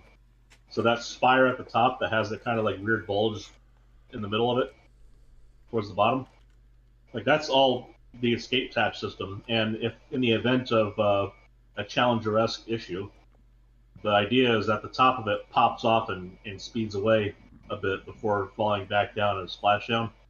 Mm-hmm. And if everything, and the thing I mentioned is if everything goes well, everything goes as planned, it shouldn't have to be used ever. Oh, yeah. So their work, while not pointless, should be moot. Hopefully. Yeah. To be fair, the principal reason for I watched the launch was the same as I watched NASCAR when I watched NASCAR. I was hoping for a crash. I know that's terrible and sadistic, but, It is. Well, the thing is, multi-billion-dollar project exploding, well, good you can times. say that, but I also on appreciate top the of that, honesty you of can it. say that, even if there isn't a crash, it's going to be an exciting show. Yeah. No, I appreciate no. the honesty of your disposition. I watched that and I watched NASA fuck up in real time. It was really funny because they had and I understand. I have two I versions of understand. Outlook, and neither one of them is working. Oh, that's a such good separate. fucking thing. My That's- buddy who works for Microsoft was over here tonight. I got to pull that fucking line on him. God, that was so good. His wife was here with him. Oh, I was more along the lines of Yes. when they turned around. I understand why from like hey, they're accelerating at an insane rate of speed. They're orbiting the Earth at an insane rate of speed. They knew it was Maintaining gonna a happen. connection, maintaining a telemetry connection is going to be really hard. But like when they switch That's to why the we paid the CGI billions of shuttle, I'm dollars. like, I guarantee you, there's going to be a flat earther sitting there and watching this who's Oh, going to dude. be like, "See, I told you it was all fucking fake," because they switched to a really, really low grade CGI thing Right. as the representation of the thing, rather than just sitting there and doing some sort of like delayed telemetry. or better yet, because I did see this one a whole shitload, is, how come once they got to the far side of the moon, the video wasn't good anymore? How come they couldn't do good video then? It's like they're on the- do you realize how far that is from the Earth? Do you realize there's no longer Realize that line there's of sight something to the fucking the way? Earth? It's the size of the thing in the fucking way. Yeah, did you? Let alone the There's fact kind that of it's something away. in the way of the transmission, bro. But It's anyway, a big thing. We call it the moon. yeah, it's you're never gonna guess, but it can get in the way. On that note, too, this is the first time that humans have not been able to see their home. How True. crazy is that? Like you're Is out that true? Yeah, they were on the Yeah. far side of the moon, completely. They I thought circled it on that the we far- had I thought that we had more than one orbiting mission. I mean, so Apollo 8 did orbit in the same way to do practice, Yeah. but I don't remember if it was the orbit in the way that they couldn't see it or not. Yeah, I don't think they actually. Yeah, they didn't go to the full dark side. They just. I think it was not. Is it They swung around elliptical? the Is that top, the word right? I'm looking for? Like Well, like no, the they- diagonal they orbit, as swung opposed around- to like the full 90-degree thing that they did with this one. But anyway, I mean, we can. This is something I think it's. But anyway, yeah, we're just kind of splitting hairs. Either way, it's really fucking cool. I will say that once I was kind of rolled my eyes with probably the rest of the population. Once I found out that SpaceX was as far behind as they are, I realized the significance of the mission. Yeah. Yeah, we spoke about this one last time. Yes, indeed we did. And no, I think that was a good discussion. Yeah. Truly, yeah. No. And I mean, I'm inclined to agree as far as that goes. But again, their eye is a different prize. Their eye is on a different prize, rather. I agree. It's one of those. Again, we've talked extensively about how I'm not particularly convinced of Musk's imminent genius. Well, no, he has the same kind of intelligence that Trump does, I think, in that he largely pulls in people who are smarter than him. Well, he's got a lot of that Tim Cook vibe too. He can take a couple of good things and put them together. But he also does this thing where he burns out whoever he brings in, which is just overall in general not a good long-term strategy. Well, I think there's it, but goddamn. I suspect that that's an aspect of the whole entire thing, but another aspect of the Musk dilemma is that he sells a vision, and anybody who wants to work on the vision comes to work for him, which gives him a huge advantage over anybody else who's not really selling these, because he's going 2 or 3 steps into the future, which are functionally unachievable for technical reasons. The people who want to work on the future are going to go and flock to him. And so he's going to get some top tier talent that you wouldn't otherwise. Well, you could attract at another company, but you couldn't attract at that combination of wage, work hours, and everything else. Yeah, you're not going to get that passion. Right. There are people who work for him solely because of the vision, right? No, and someone like me, that's how they get a lot of them. Right? They'll get them young. And that's a value, right? There's the value that there is. Doesn't matter that it's not deliverable. It doesn't matter that other smart people have looked at that and said, "Yeah, that's not achievable." It doesn't matter that other people I'd like to see my kid rather than sitting there at the desk 60 hours a week or sleeping, in my cube. He takes those people who don't have anything and he makes the most use of them that he can. And they, and to be fair to them, they get to put high innovative company on their resume for when they inevitably do leave after a year or 2 years. But they also have so for example, the one that's a good example of this, as far as it's not feasible or it won't work or it's silly. Mechazilla, the capture system, that's so fucking cool, and it works. Which one? The tower. Yeah. Yeah. Yeah, that's again, right? Those are the things, though, right? I remember him going on Rogan, and Rogan being like, "Oh my God, you're so fucking smart," when he was explaining why SpaceX came to be, and he basically said that when he looked at launch costs, it really came down to the rocketry costs are more expensive than the fuel costs, and so if you make the rockets reusable, then you can get payloads cheaper to space, which he's 100% right. Yeah, I mean, the eye roll was not. So the eye roll here is not that it's silly, but it's well, yes, thank you for the obvious statement that is easy, but the hard part is doing it. Right. If we had highways all across the country, it'd be easy for cars to get everywhere. But I mean, again, it's one of those things where those are to be fair to Musk, as an engineer, working in an engineering environment, working with a whole bunch of people, there are thousands of really bad ideas that I encounter at work. Thousands of them. Sure. And I have to poo-poo them. But there are also really, really great ideas that come up, not necessarily just from me, but from the people that I work with. A lot of the operations personnel, honestly, are some of the smartest guys. Once they've been doing something for a long time, they're the ones who know. It is a huge mistake not to move operations guys into upper. They really do, because they've worked in the trenches long enough to know what's fucking stupid. And if you fix what's stupid, you can do great things. Well, it's like when you get the guy from the factory floor that gets up to being a project manager. It's like he knows how to run a factory, you know?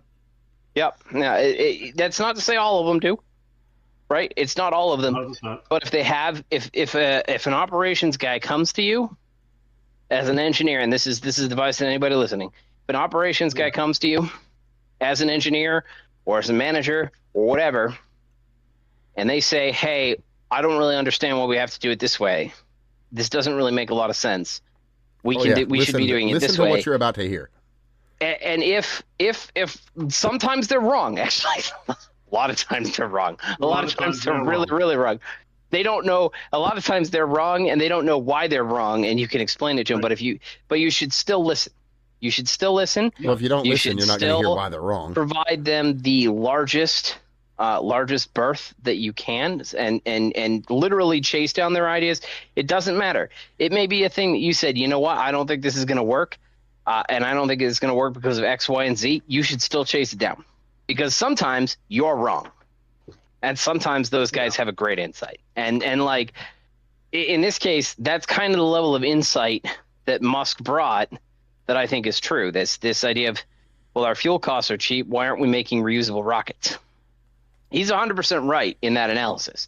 It's not a brilliant analysis. It's an operations guy level analysis, but he built a company around it, and it's delivering.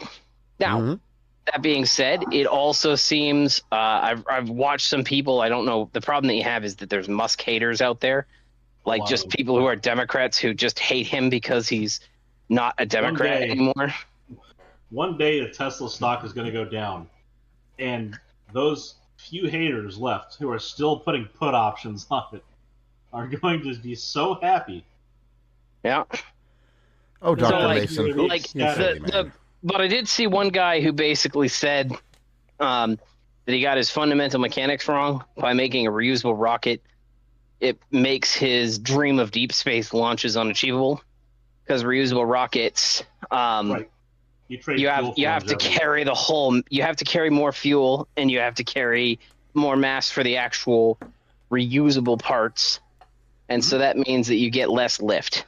And when you have a 10% margin or whatever it is to get off the ground, that's the difference between deep space and low Earth orbit. This is the whole purpose, by the way, of the SRB and the fuel tank on the shuttle. Yeah. Those parts, the fuel tank burns up, but the SRBs are meant to splash down and be recovered and potentially be reused. The fact that NASA doesn't tend to try to reuse SRBs is largely in response to the Challenger incident, which I can understand. That was a big problem, and that was a major disaster. Yeah, not something where they shy away from reusing the casing for the SRB, because it's just a solid rocket motor, and that's it. It's attached to the side. But just offloading all of that's what the moon is for. All we have to do at this point is just get them up there, get them to the moon, fuel them back up, send them out with a deep space rocket. That's the eventual idea, is to keep the Falcon system as a good workhorse for getting stuff into orbit or getting it to the moon. Yeah, like a tugboat or a tow rig or something. It's not right. You're not going on a trip in that. It's just getting you to the port. Right. So that's gonna eventually. So the Falcon system's not gonna get us to the moon. That's likely the scenario. But an iteration on it will be sufficient. Again, just to get to the moon. So getting us to Mars, that will require something we put on the moon to go from the moon to Mars. That's always been a part of the roadmap for SpaceX anyway. Or we crack the element 153 thing and come up with a stable isotope and just release the anti-grav drive or whatever. Sure. But I haven't really heard about anybody stabilizing an isotope of element 153. So probably not exactly a near-term solution, if you know what I'm saying. Well, you're not going to stabilize the isotope. The isotope will be inherently stable. Find a stable isotope of, excuse me. But yes, you're right. Yeah, I mean, the language matters because No, idiots will sit there you're and think in absolutely right because sci-fi. you're not. We don't make isotopes. Not yet, anyway. Yeah, Yeah, we they do. just inherently Don't we? are. We do make isotopes. There are isotopes that we make that are otherwise not found in nature. Yeah, well, true. Okay, so you know what I'm Except for saying. extremely All right, briefly. engineers, you're right. I'm wrong, but you know what I'm saying. That's right. Know your place. Anyway, though, so there's a thing that's happening in Remember what I said Ireland. about not angering technicians? This is a good moment for it to be teachable. Don't do it. Or farmers.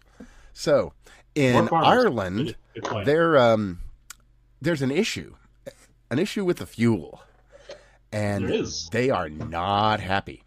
So They are slightly peeved. they These are are. the same farmers they've been fucking with for the past 10 or so years. As long like, as we've pretty been badly. as long as we've been doing this show, we've been at least mentioning it now and then. Yeah. They are trying. There are people in Ireland who legitimately, with the same credence as AOC, say wonderful things like, "Why do we need the farmers? We can just go to the grocery store." And these same people will talk about how important it is to protect the indigenous people of a place, And the environments. while at the same time displacing the indigenous people of Ireland and destroying the environment. the countryside and environment of Ireland. Which largely has, like, to be fair, a lot of the farmland in Ireland was made to get out of a natural disaster of sorts with the potato blight. Mm-hmm. And a lot of it became, like, it's one of those things in history. A lot of the farmland there was made out of empires burning through. But Well, by it's that same the notion, historic haven't these farmland people of the country. haven't they been through enough? You know. Like, now you want to take the farmland from them and do what with it? Make a fucking park? Like, get over yourselves. No. They don't want to make parks. They need to make housing for the immigrants. Right, they gotta put up. They'll put up cheap housing. Mm-hmm. That's what they'll end up doing. Like those towers, like Tenapin Towers in England. That kind of cheap housing. Right. Yeah, the ones that just kind of burn up. Yeah, just like they were made out of ramen concrete or something. Yeah, how about that? Oh wait, that's not the word. Tofu dregs. Yeah. Tofu. Yeah.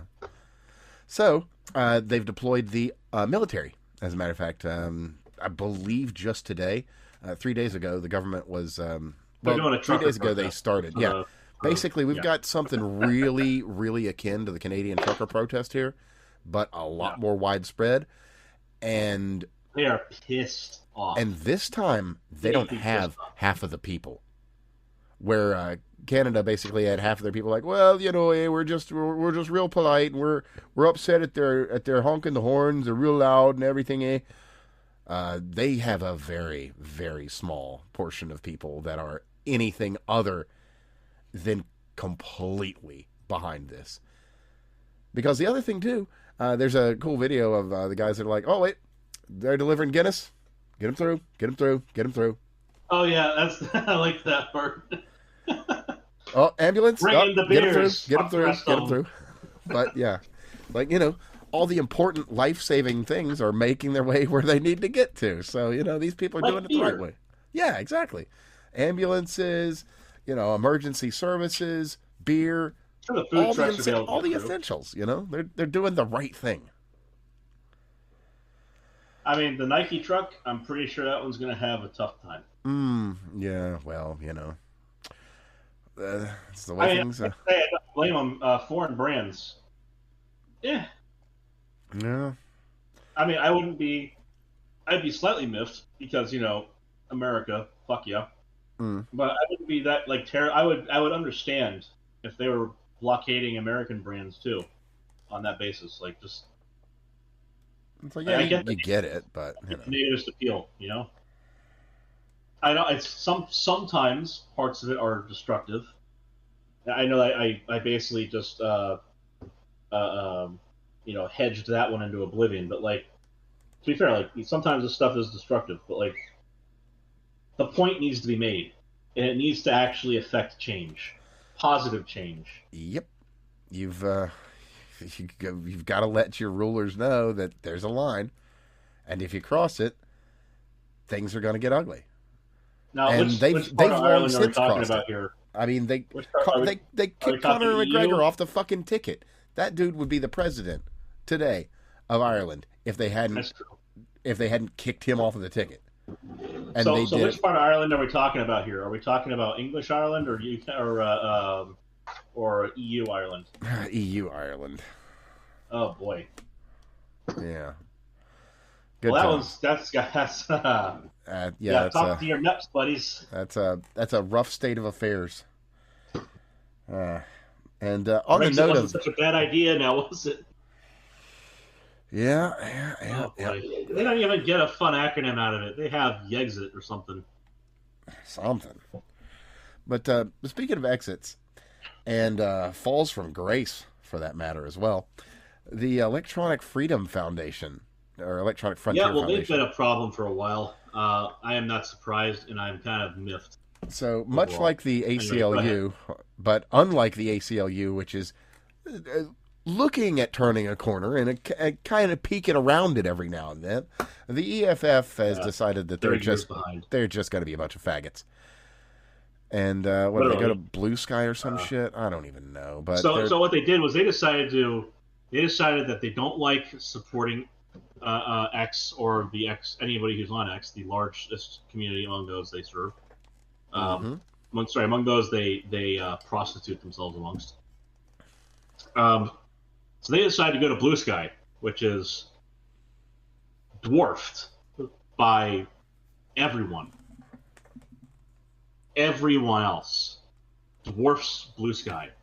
But they said they were going to go for the bigger audience over there. A lot of people were very confused until they started realizing that the EFF of yesteryear, so the EFF back during the SOPA blackouts, the PIPA blackouts, when SOPA, PIPA, ACTA, and others were all going through, towards the end of the Obama years, when there was a reason for them to be around, and they were fighting a good fight, they were doing it correctly, they had people in charge who were competent. I was joining in on that stuff, and it was all around good times to be had amongst people who enjoy freedom of expression. Turns out that was problematic, and they had to hire people who don't like that, and they're in charge now. Isn't it funny how EFF that works? of yesteryear is gone while those people are in charge, and it's really sad because there's a lot of goodwill that was built up by the EFF. There was a lot of good that was done policy-wise by the EFF. There was good advocacy for freedom of expression on the internet, for freedom of speech. And it's largely been it's slowly being scuttled. That's the best way I can put it. It's being wasted there. And it's sad. Like, you hope that they figure shit out, but they're not going to. Not while these cretins are in charge, these creatures that can't stand normal people. So their aim is to use the EFF to wield it as a cudgel, and they're slowly getting their way with certain things. And the move over to Blue Sky is 100% predictable at this point. It's where they would feel comfortable. And if you look at the person who's in charge and the person who is in charge of the social media accounts, Nicole Ozer, in case you're curious, it is easy to visually see why. Oh yeah, she's got the glasses. Like it's so Jover. You know what I mean? Yeah. It is all Jover, Biden bros. All Jover. So, yeah, that creature lives there. Not cool, but it is what it is. It is that. But speaking of not cool, for the longest time, I was told about this crazy conspiracy theory. Now, where am I going with this? I could go anywhere. So I'm tempted to just be like of a European superstate, but we already got that one. How about of a solidified single European currency? Oh, wait, that one already happened too. You had a good run, Drachma. Thank goodness, you made it almost 2,000 years. Too bad. Oh, well. Sorry, Greeks. How'd that work out for you? Anyway, we have the finance minister of Israel, Bezalel Smotrich. Anyway, he went ahead and spilled the beans, talking about how they're going to have to go ahead and get moving on the Greater Israel Project. Now, for all my life, this wasn't a thing, but I guess it is now. So I'll throw a little link to his video, but the long and short is basically they're going to need to expand into Lebanon, Syria, and Gaza to expand on the Greater Israel Project. And I have no qualms with this. Yeah, a lot of people don't. I was. This came up with my mother, and I'm kind of like, I told her that I'm kind of getting. She's a hardcore MAGA person. I told her I'm getting sick of Trump, and I'm getting sick of Trump because of the Iran war. And one of the caveats that I threw in there is like when it comes to Iran or Israel and Palestine, and they turn around and they come out and they cry at me about how think about the child who's going to grow up without a parent and how that might make them a suicide bomber. And my thought is we missed one, because they've been doing this forever. I don't consider it a genocide. I consider it cleaning up the trash. That's really what it comes down to. I know there's going to be people who get offended, and you can all go suck a dick, because once the culture has decided to endorse suicidality, it's so divergent from our baseline in terms of respect for life. Different morality. It's all a different morality. I don't even care, right? They're functionally a different intellectual species, and so the thing is, people don't realize that they do not view. So we do women and children first when we evacuate a ship. They do men first, because women are replaceable. You have multiple wives, and they can bear new children. You have many children. Yep. So if you're in a culture that commands you to have 4 wives and 18 children, you don't give a fuck about your wife or your children in the same way that we do over here. Especially if you're commanded to beat them for disobeying you, et cetera, et cetera, et cetera. And it's sad, but it is a thing. That's a separate thing. I wouldn't. That's not gonna. They consider themselves expendable in a way that is simply alien to us. Yes, this is true. And the hard part for it is that I just don't. And I know Evan disagrees with us on this, but I remember I was raised by a Jewish family. I have absolutely no negative feelings towards Jews. I got to see it when Israel got attacked back in the early 2000s, and it's a Palestinian who drove over. This was before they put up the fucking wall. Drove over and just started blowing up cafes, right? Civilians targeting. The difference between Israel basically leveling Gaza and what happened with Gaza going into Israel and targeting cafes is they were targeting civilians, whereas Israel is trying to hit deep buried targets. Well, the thing is, Israel's one of the only other nations that has bunker busters. It's just the United States go deeper. I agree. I don't think that Benjamin Netanyahu should ever have founded Hamas.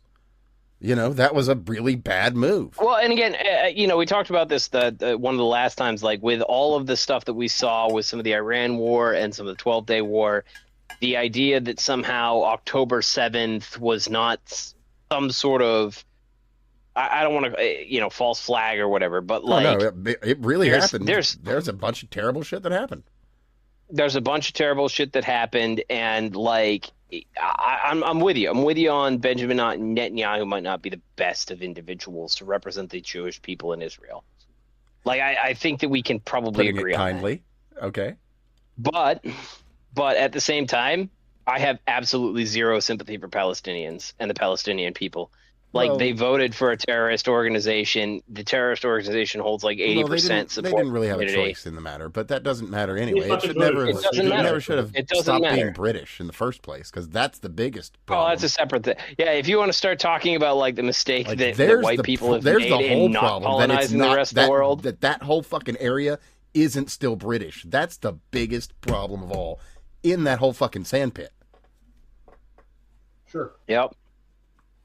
I think that a Yeah. British mandate would have been a way to contain it.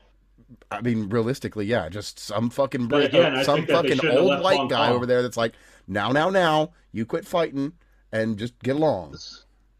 I mean, it's there's a bit of a racist trope behind it, but like the same way, I think as far as just pure geopolitics, Hong Kong, there truly Taiwan, is, but by the same notion, it's like, who the fuck sent their whole navy all over the world to destroy slavery? right? Which, to be fair, was like at the end of it, we're like, did we just do that? Yeah, I guess we just did that. What do we do with these people now? I don't know. We'll figure it out. Oh man. Harsh, Let's see how that rash works decisions. in Haiti. Oops. Well, the fields are always greener on the other side. Yeah, until Anyway. they're tilled. Yeah. Well, moving on to happier topics. I actually have one, and a pretty cool one. We have been dealing with dumb bullshit in the U.S. for a long time. Where am I going? I know I can go anywhere with this. So keep your fucking shoes on, you damn heathens. Go get on that plane. Don't take your damn shoes off, because the DHS has just released a new campaign. What's it called? Shoes on. We're done with this fucking dumb shit. Okay, which DEI hire got upset at which DEI manager over having to deal with the stench of feet all day long? No, I'm gonna go with I'm happy that it's a thing, but at the same time, I'm just laughing. I suspect that the Trump administration is attempting to regain some of public support because it has absolutely faltered lately. Fair. One of the things with the TSA and ICE have been kind of forced into the headlines and the way ICE was dealing with stuff. I can guarantee you that ICE probably turned around and said, if we didn't have everybody taking off their fucking shoes, like lines would go faster. Actually, right? Like I guarantee you, I have actually a statement from DHS on that. At the top level of the administration, Trump turned around and is sitting there with his ICE people, and the ICE people says, "How the fuck do we need to get people through the lines faster? How do we do it?" And somebody sat there and relayed that to the ICE commanders that were in the airport. The ICE commanders said, yeah, if we don't have people take their fucking shoes off, so check this out, Steve. I have a statement from DHS on that, not specifically, but the reasons why were two. There are more, but the top two reasons: number one, speed and efficiency. Yes, but number two is because Indians don't wear socks, which can allow infections to spread like staph and MRSA. What did I fucking say earlier? And that's out of DHS. Somebody was upset at having to deal with the feet all day. It wasn't a foot guy. It wasn't a foot guy. Thank fuck. Well, that's probably the one type of person who would actually appreciate that job and go for it. And nobody likes feet guys. So I'm glad we can all come together. They're like they're Quasimodo. They're like arch Linux people. Yeah. Oh man. And what, you don't like rewriting your drivers at 2 a.m. when you're just trying to print a file? What's wrong with you? Yeah, be reasonable.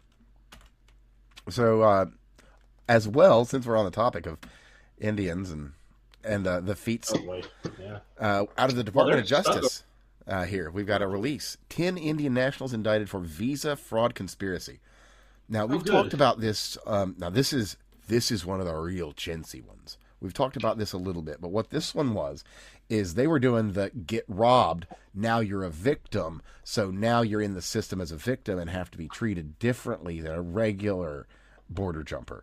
So what they were doing here is they were setting up robberies or like of a convenience store or like a hotel, a motel, whatever, and then that way you get to put yourself down as a victim of a crime, so they've got to wait until the whole thing's gotten cleared up, and then that gives you some bonus points on your on the metric to determine whether you're eligible, because it's like, well, this person was victimized, so they deserve this much more.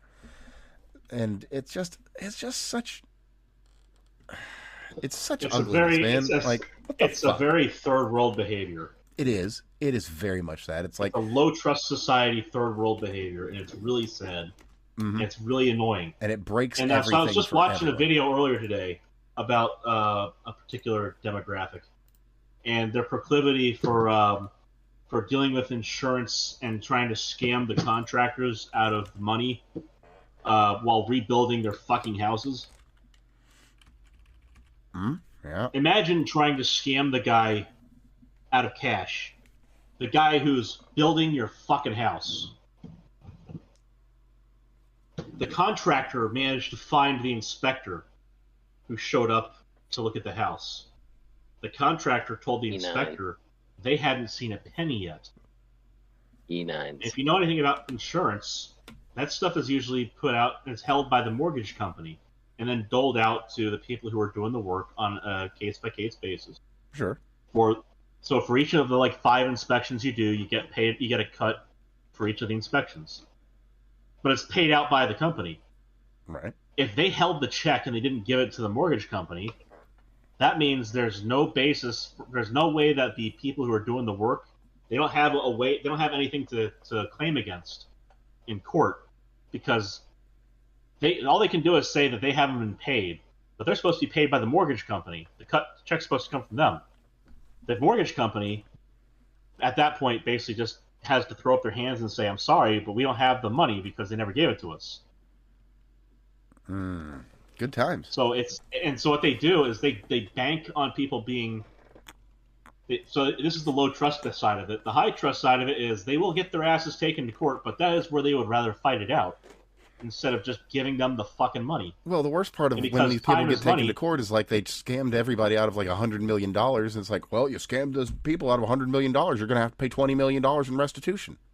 But again, the point is they'd rather fight it out in court, 1. And 2, time is money. The contractors have to then spend all of that time fighting that shit out in court, which costs them clients as well as time to do the hourly. Mm-hmm. It's really disgusting behavior. And then on top of that, too, all the hours that they put in of their people that could have been put onto, at the very least, a case that makes money.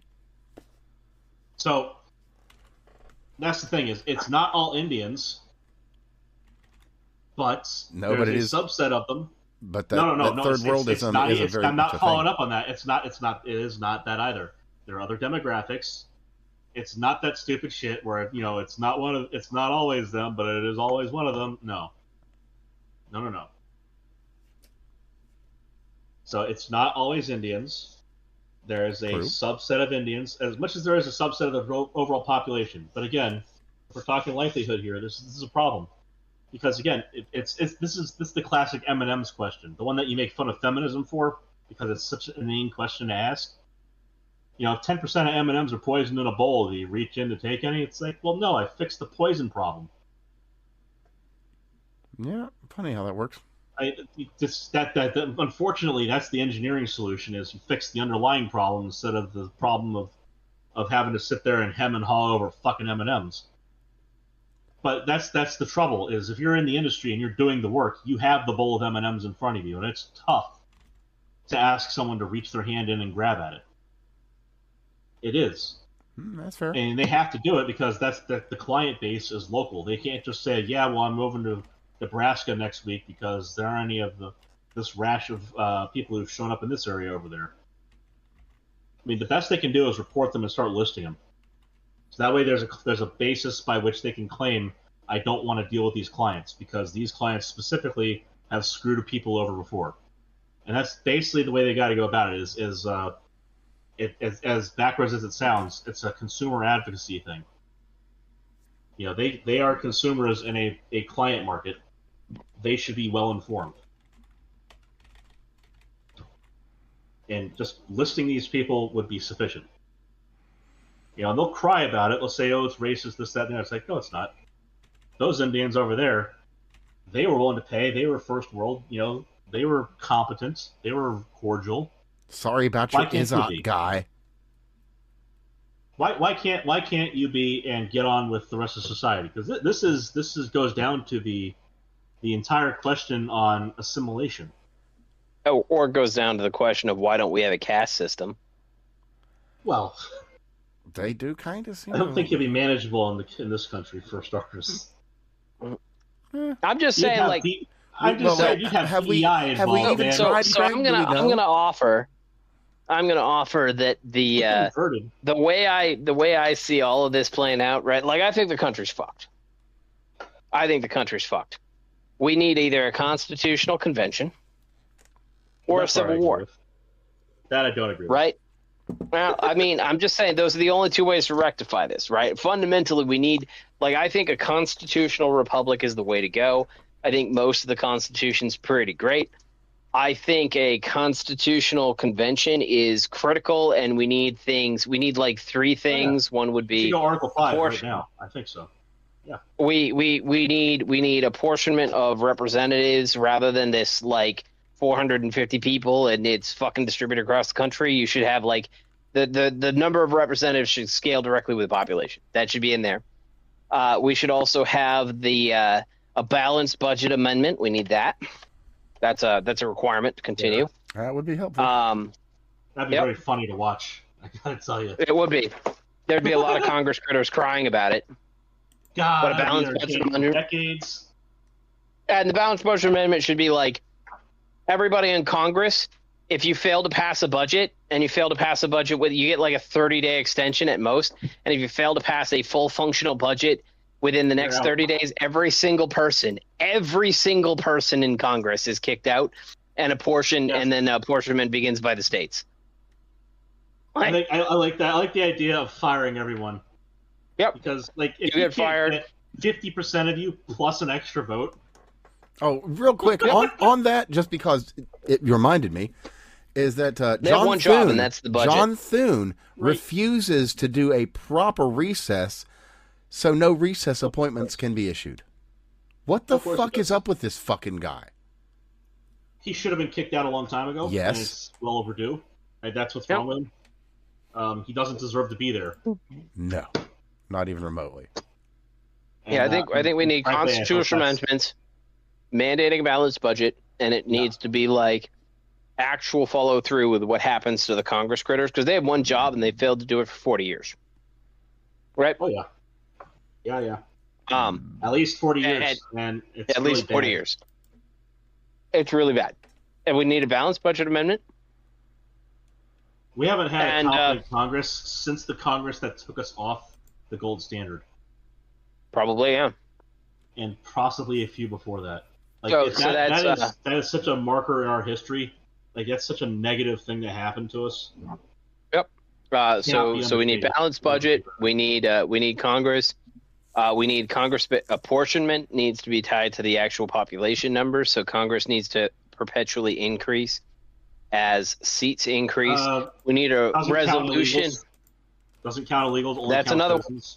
Yep, that's Only another. counts That's another amendment that's there. I don't think we'd win on birthright citizenship in a constitutional convention, but I think you probably I think get that we've got that one settled by the people who wrote the fucking amendment the first time. Oh, I think that's what we should count on there. That is. we'll see. We'll see what the Supreme Court says. Yeah, I think that SCOTUS will have another say. Well, they've already said it the one time incorrectly. We'll see if they say But it really- this time. Really, we need. When we start talking about what do we need here, we need a whole bunch of people to start doing their jobs, and we need consequences for them to fail to do so. And I also think Judges that especially. Congress's salary should not be set by Congress. Congress's salary Agreeable. should be set as basically they get like states. the top 10th percentile or whatever of their district. I think I would go so- a step further. Make it something. So the states send the senators and representatives. The states should pay them at whatever the fuck way the states decide to pay them. Oh, that'd be great. But I actually do think I think that there should be. I think that it would be great if Congress pay was tied to the value of the constituency. Yeah, like Because increasing you know what GDP of your would state or some shit quickly like that, happen yeah. with gerrymandering map? You know what would quickly happen with gerrymandering maps? They'd be designed to level congressional seats, because otherwise you'd have wealthy districts that would have a congressperson who is voting solely in the interests of the wealthy, and you'd have this really poor district that basically couldn't afford to pay for a congressman, and so those seats would remain empty. Oh, I think So, it would be funnier because I it think would those it would seats would be fix occupied- gerrymandering. Those seats would not be empty. They would be occupied by some very interesting people, though. Well, I get that, but you know what I mean, right? Like if you turned around and said you're at the 90th percentile for your district, or whatever it is, a minimum of poverty pay, and there'd be some really cool people that would show up. Just to have equal seating with the rich people. Either way, that would be better, right? Either way, that would be better. Like we need so like I really think that most of the constitutional convention that needs to be convened has to deal with Congress and it not doing its job. Yeah. And by the way, the executive, like we can turn around and talk about the abuse of power under Biden, and there's just as much abuse of power under Trump as there was just as much abuse of power under Obama. And it goes and it goes and it goes. And they're all like, I think it's creative what the executive branch is doing, but we had 3 co-equal branches of government. We need to return to 3 co-equal branches of government. And the only way to return to co-equal branches of government is if Congress does its fucking job. And because Congress has chosen not to do its fucking job and instead do fundraisers for the last 40 fucking years, we need a constitutional amendment that says all of you all get kicked the fuck out. You lose your pensions. If you get kicked out as a result of this, you fail to pass a balanced budget. Not only do you all get kicked out, but you all got kicked out. You will never be able to claim a pension from the United States government. You only get to claim a pension if every single person in Congress passes a budget every single year that you're there. We don't even need term limits. Do you know how quickly that would become a self-resolving problem? Oh, yeah. Yeah, one hopes. But don't put it past any Congress critter not to find a way to fuck a system over. The point of this is that like I only see this resolving with either a civil war or a constitutional convention, and I don't think people want a constitutional convention. So there's a lot of problems, and we can. People don't want it, but it'll be interesting to see where that goes. It's the only way it's going to get resolved. That's actually why I'm kind of accelerationist, because ultimately we're at the point where clearly we need to break something in order for something to change. And I had this discussion with my mother. She's like, again, hardcore MAGA person. She's like, I don't understand why the Epstein files are a big deal. And I said, the Epstein files aren't a big deal, but they are a big deal because they fundamentally, like the actual content of the Epstein files doesn't matter. What does matter is the fact that the government is protecting pedophiles and the fact that we can't manage to get these files released. Like the actual issue in a reasonable system, these people would be outed and shamed at a minimum. Outed, we do get bound up in that though, because look, say it isn't total due diligence if you wish, but some has been done. Blame Miss Blandy or whatever you want, but like 3.5 million files. Sure.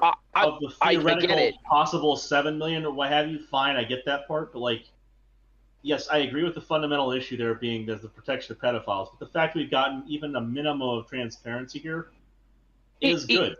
And that's a step in the right direction, at least. Don't forget that minimum transparency came as a result of both an executive order and an act of Congress. Right. I think they should do it again. 2 branches of government legitimately had.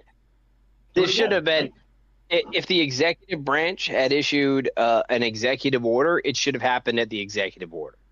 Right, because it's part of the FBI is part of the executive branch.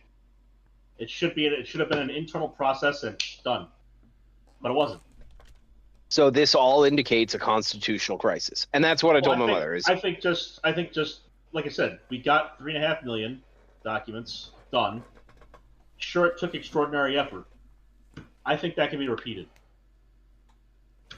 I think that there's enough people that hate Trump and think that he's implicated by the things that they would get behind whatever you wanted to do. Exactly. I just tell them you finally found the nuclear bomb against Trump. Like, look, all we got if we just finish getting out all these files and unredacting all the names, that'll finally do it. Then you'll get Trump. Just say you found the key. You just can't release the information. You have to get the FBI to actually do it. You will see people move heaven and earth to actually make that happen. And then at the end, you can just do what every Democrat does and just memory hold the whole thing. Yeah, I mean, you really can. And the fun thing is, there's so much shit in the memory hole that it started to get full, and so when they throw stuff in there, it just kind of sits, and you can just still see it now. Funny how that works. Yeah. But like, it's one of those things where like I want the Constitutional Convention. I've wanted one since before Trump got in the first time, because I think there are things we need to clean up, and obviously we've enumerated a bunch of them just now. oh yeah, But like hell tonight. we need an Article 5. We need an Article 5 convention. We've got enough states that would want to do it. We can just call for one. We need to get it on ballot measures for it to actually happen. And like that can happen. There are states that are actively looking at Article 5 ballot measure. It'd be nice if they followed through, because that's something that they've been talking about for like the last 8 years. Oh, speaking of, I don't think we're going to get any of the reforms that are needed for government, because one, I don't trust the governments to do it, the Democrats to do it, just because they have a vested interest in not doing it. Well, and it really pisses me off, because like they actually, like, it needs to be done. Like, and this is not it needs to be done to control the Democrats. It needs to be done to control all of these motherfuckers. Well, it needs to be done so that the people have the control returned to them. Right. And on that note, I've actually got a little bit of good news that genuinely would surprise anyone, especially even where it's coming from, out of Maine, of all places. So the Maine SCOTUS, they killed ranked choice voting as unconstitutional. It's just out. And what? That's really stupid. Why do you say so? Ranked choice? I mean, ranked choice voting favors Democrats, but I actually like the idea. I to be honest, I'm not a huge fan of winner takes all voting, which is what we currently have. Yeah, I mean, I think that ranked choice. So the thing is, a lot of Democrats hate Republicans more than Republicans hate Democrats. That's where it tends to favor Democrats, because a Democrat will rank every Republican at 0 and every Democrat at 100%, whereas a Republican will try to take it seriously. Well, and when you live inside of a compromised system, unfortunately you can say that it'll boil down to that kind of winner takes all anyway, based on the ranked choice. I say otherwise. I bet you would not have gotten someone like Mamdani. I bet you would not. You would have. You absolutely would have. You're talking about New York City, so no, you definitely would have.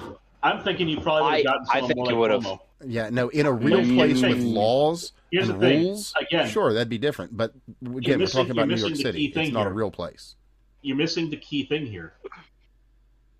Like I said, Republicans tend to hate Democrats a lot less than Democrats hate Republicans. If you gave Republicans ranked choice, they probably would have put their guy at the top, maybe their other guy at the second, but third, they probably would have put like Cuomo. Every Democrat would have said, yeah, all Republicans are terrible, and then I want Mamdani or Cuomo. Cuomo would have won on a ranked choice.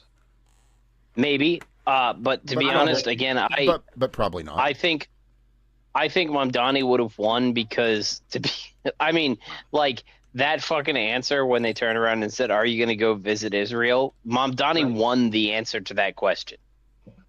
Right? He won the answer to that question, and it doesn't that's one of those things where it was very clear that they were like trying to go after the guy, and it just didn't work out.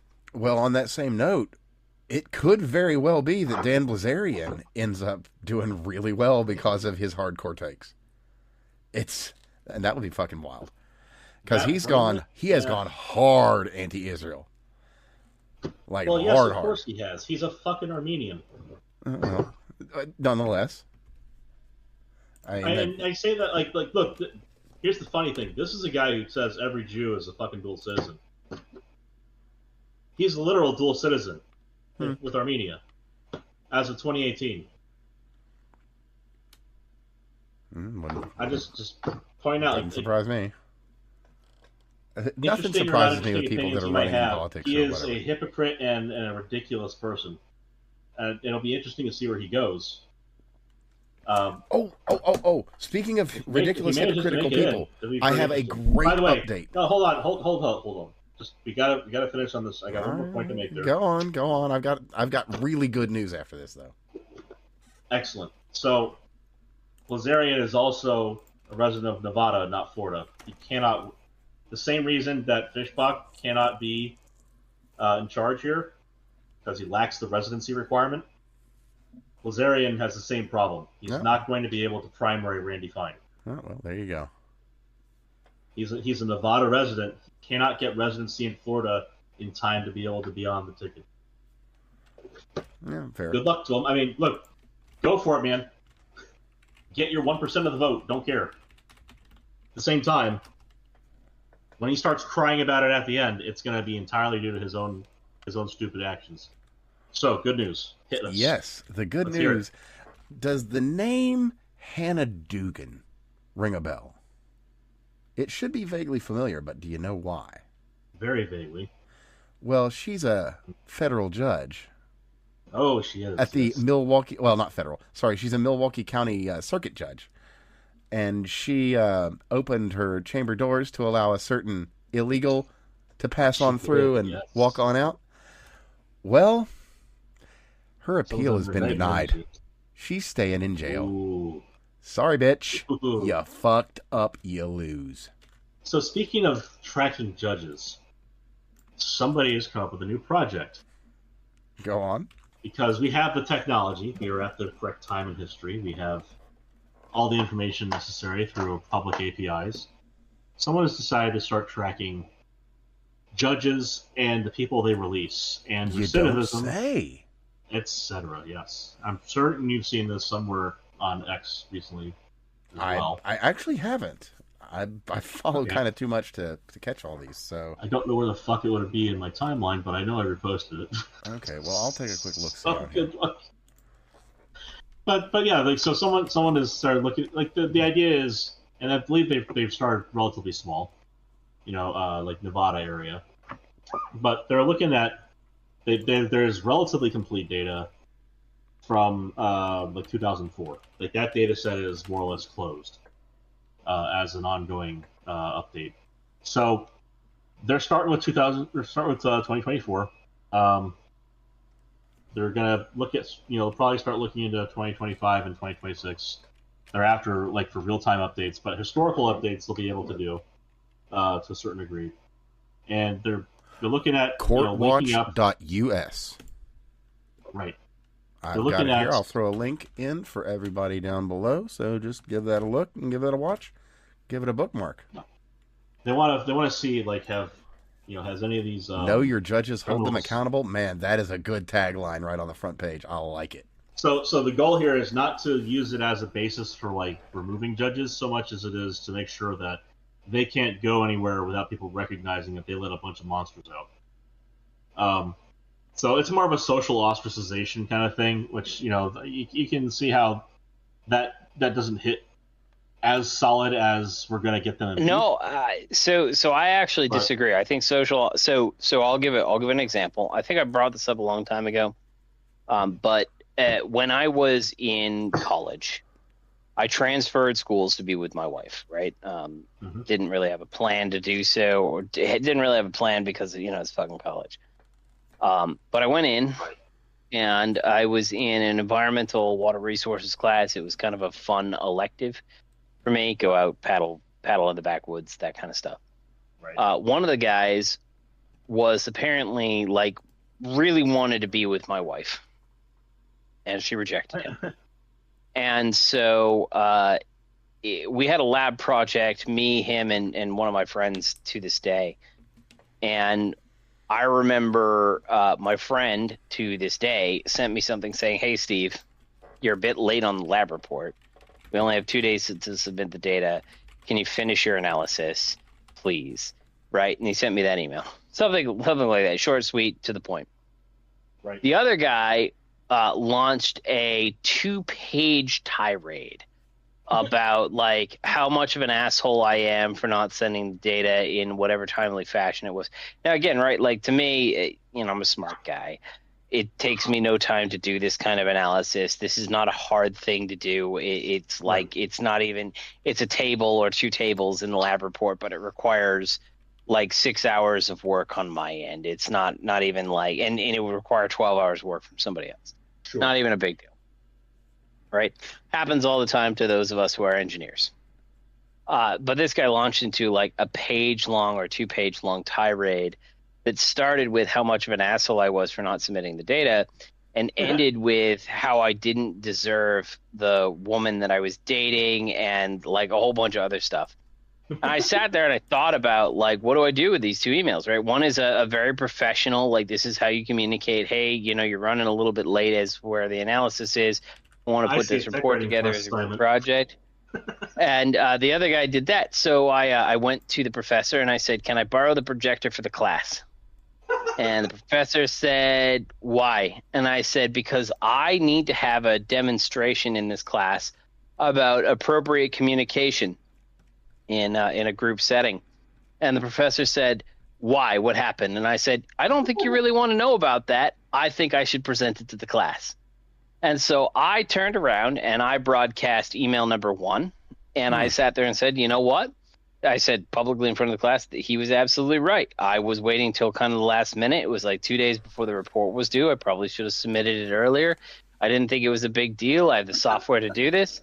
But, he was absolutely right. He called me out on it. Good for him. Right. And then I sat there and I posted the other guy's email up in all long form along with his email address. And I said, this is how you don't appropriately sit there and communicate a group project where you start deciding to insult somebody about their wife. And, the point of this is that social ostracization is a really, really effective way of putting bad actors in check. Because these judges are releasing these people because they think that if they didn't, they would be socially ostracized. So by socially ostracizing them, you are essentially providing corrective reinforcement to bad behavior. And sometimes that's the most effective way of dealing with bad behavior. Well, on top of that, too, also, they now can be aware that people can see what they're doing, and being at their, judges, their information is out there in the public, like their address and things like that. And again, the judges that are making a legitimate and good argument in good faith are not going to care, because they got nothing to worry about. They got nothing to worry about. So the ones who are doing this because of, that's going to be self-correcting problem. 1, who 2 are immediately going to try to shut down such a service on the basis of their personal safety. Because again, 3, these activist judges are cancerous pieces of shit. So I think that there's the social aspect of this needs to be tempered with good judgments on the end of the people who might use that information. Which is a lot to ask. In general, patience, I guess, is probably the best way to put that. Certainly people have been waiting to have good data like this presented to them. I think that it's prudent to be able to put the results of this into process or policy for corrective action at the onset, rather than to wait for something bad to happen and then to ask the critical question, why do we have this information collated this way? Which, frankly, the answer should be, because I fucking felt like it. This is America, motherfucker. But what might result from that is the closure of these public APIs. And you'd think that would just be outright illegal, but it's probably not.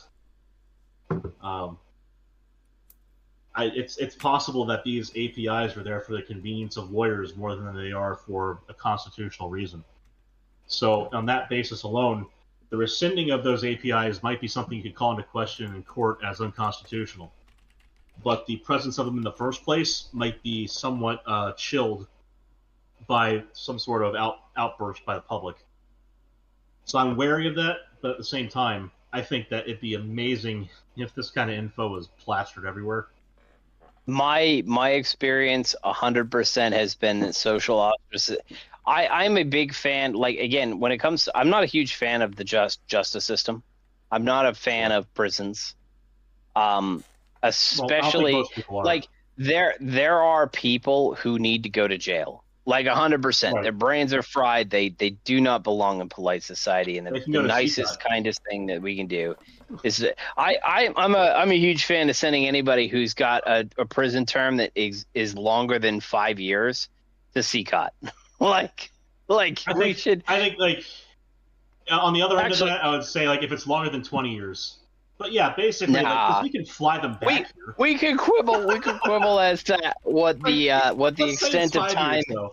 Say it's 5 years for sake of argument, though. Like I'm that's actually really good. I'm actually of the opinion that anyone who's in jail for 5 years or more, we should offer two options. We should have the punishment be you're going to be in 5 years, or you can go for denaturalization and patriation to a country of like whatever the poorest fucking African country is, and we'll Or North split Korea. whatever the cost of the first. No, well, yeah, sure, whatever nation. We turn around and say that we're going to introduce this justice thing, and after, if you're sentenced to 5 years or more, then we take the first year's jail sentence, and we say, hey, we're going to come up with a deal with the poorest country or the poorest countries, and you can pick which of the poorest countries you go to. You renounce your United States citizenship. You're legally not allowed to be back in the United States. You get half of the money that it would cost to house you in whatever prison we were going to house you for 5 years for the first year. No, You get half of the first year's cost, and the government of the receiving country gets half of the first year's thing. And that way we save, we basically save 80% on our prison costs. Right. And everybody else and all of those people are denaturalized and all of them are removed from the country. I think that's a great fucking solution. I mean, let's be fair. That's basically what a lot of the third world did to the United States. It is. That's why we have so many of those fucking people here. I mean, yeah, kind of. Like on that basis alone, I'm on board with that. I think it's a great idea. You're it's not that we won't imprison you, right? You could be here for 5 years or you're going to be a free person in the other country for the entire period of time. 5 years or more, right? Like you get somebody who's here for 20 years and you're like, you know what? You could just go over here and live free. It's just going to be a shithole. I think it'll be great. Oh, that Well, I reminds think me. a lot of people are going to appreciate their U.S. citizenship a lot more. That reminds me of something. there's Actually, one I've got person looking back on the notion of shitholes and going and living there.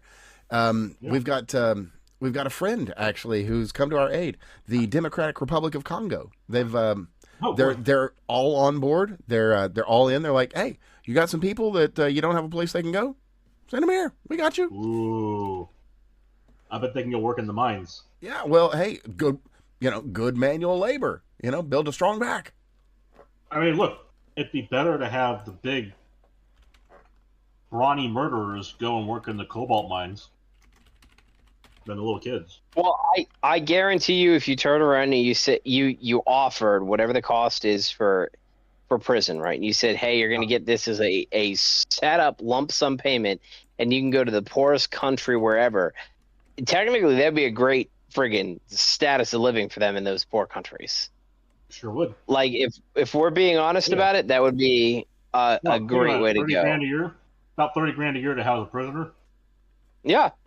So you turn around and you say you're going to go to Ghana and you're going to give the individual $15,000 that's going to go straight to their bank account, and the government of Ghana is going to take $15,000 to receive them. So it's going to be $30,000 to the economy of Ghana. It's basically like USAID. So we aid someone. Wow. So except it actually aids it somebody. would be kind of like we're finally fulfilling Abe Lincoln's vision. Right. Oh God, Yeah, that that's is exactly just- right.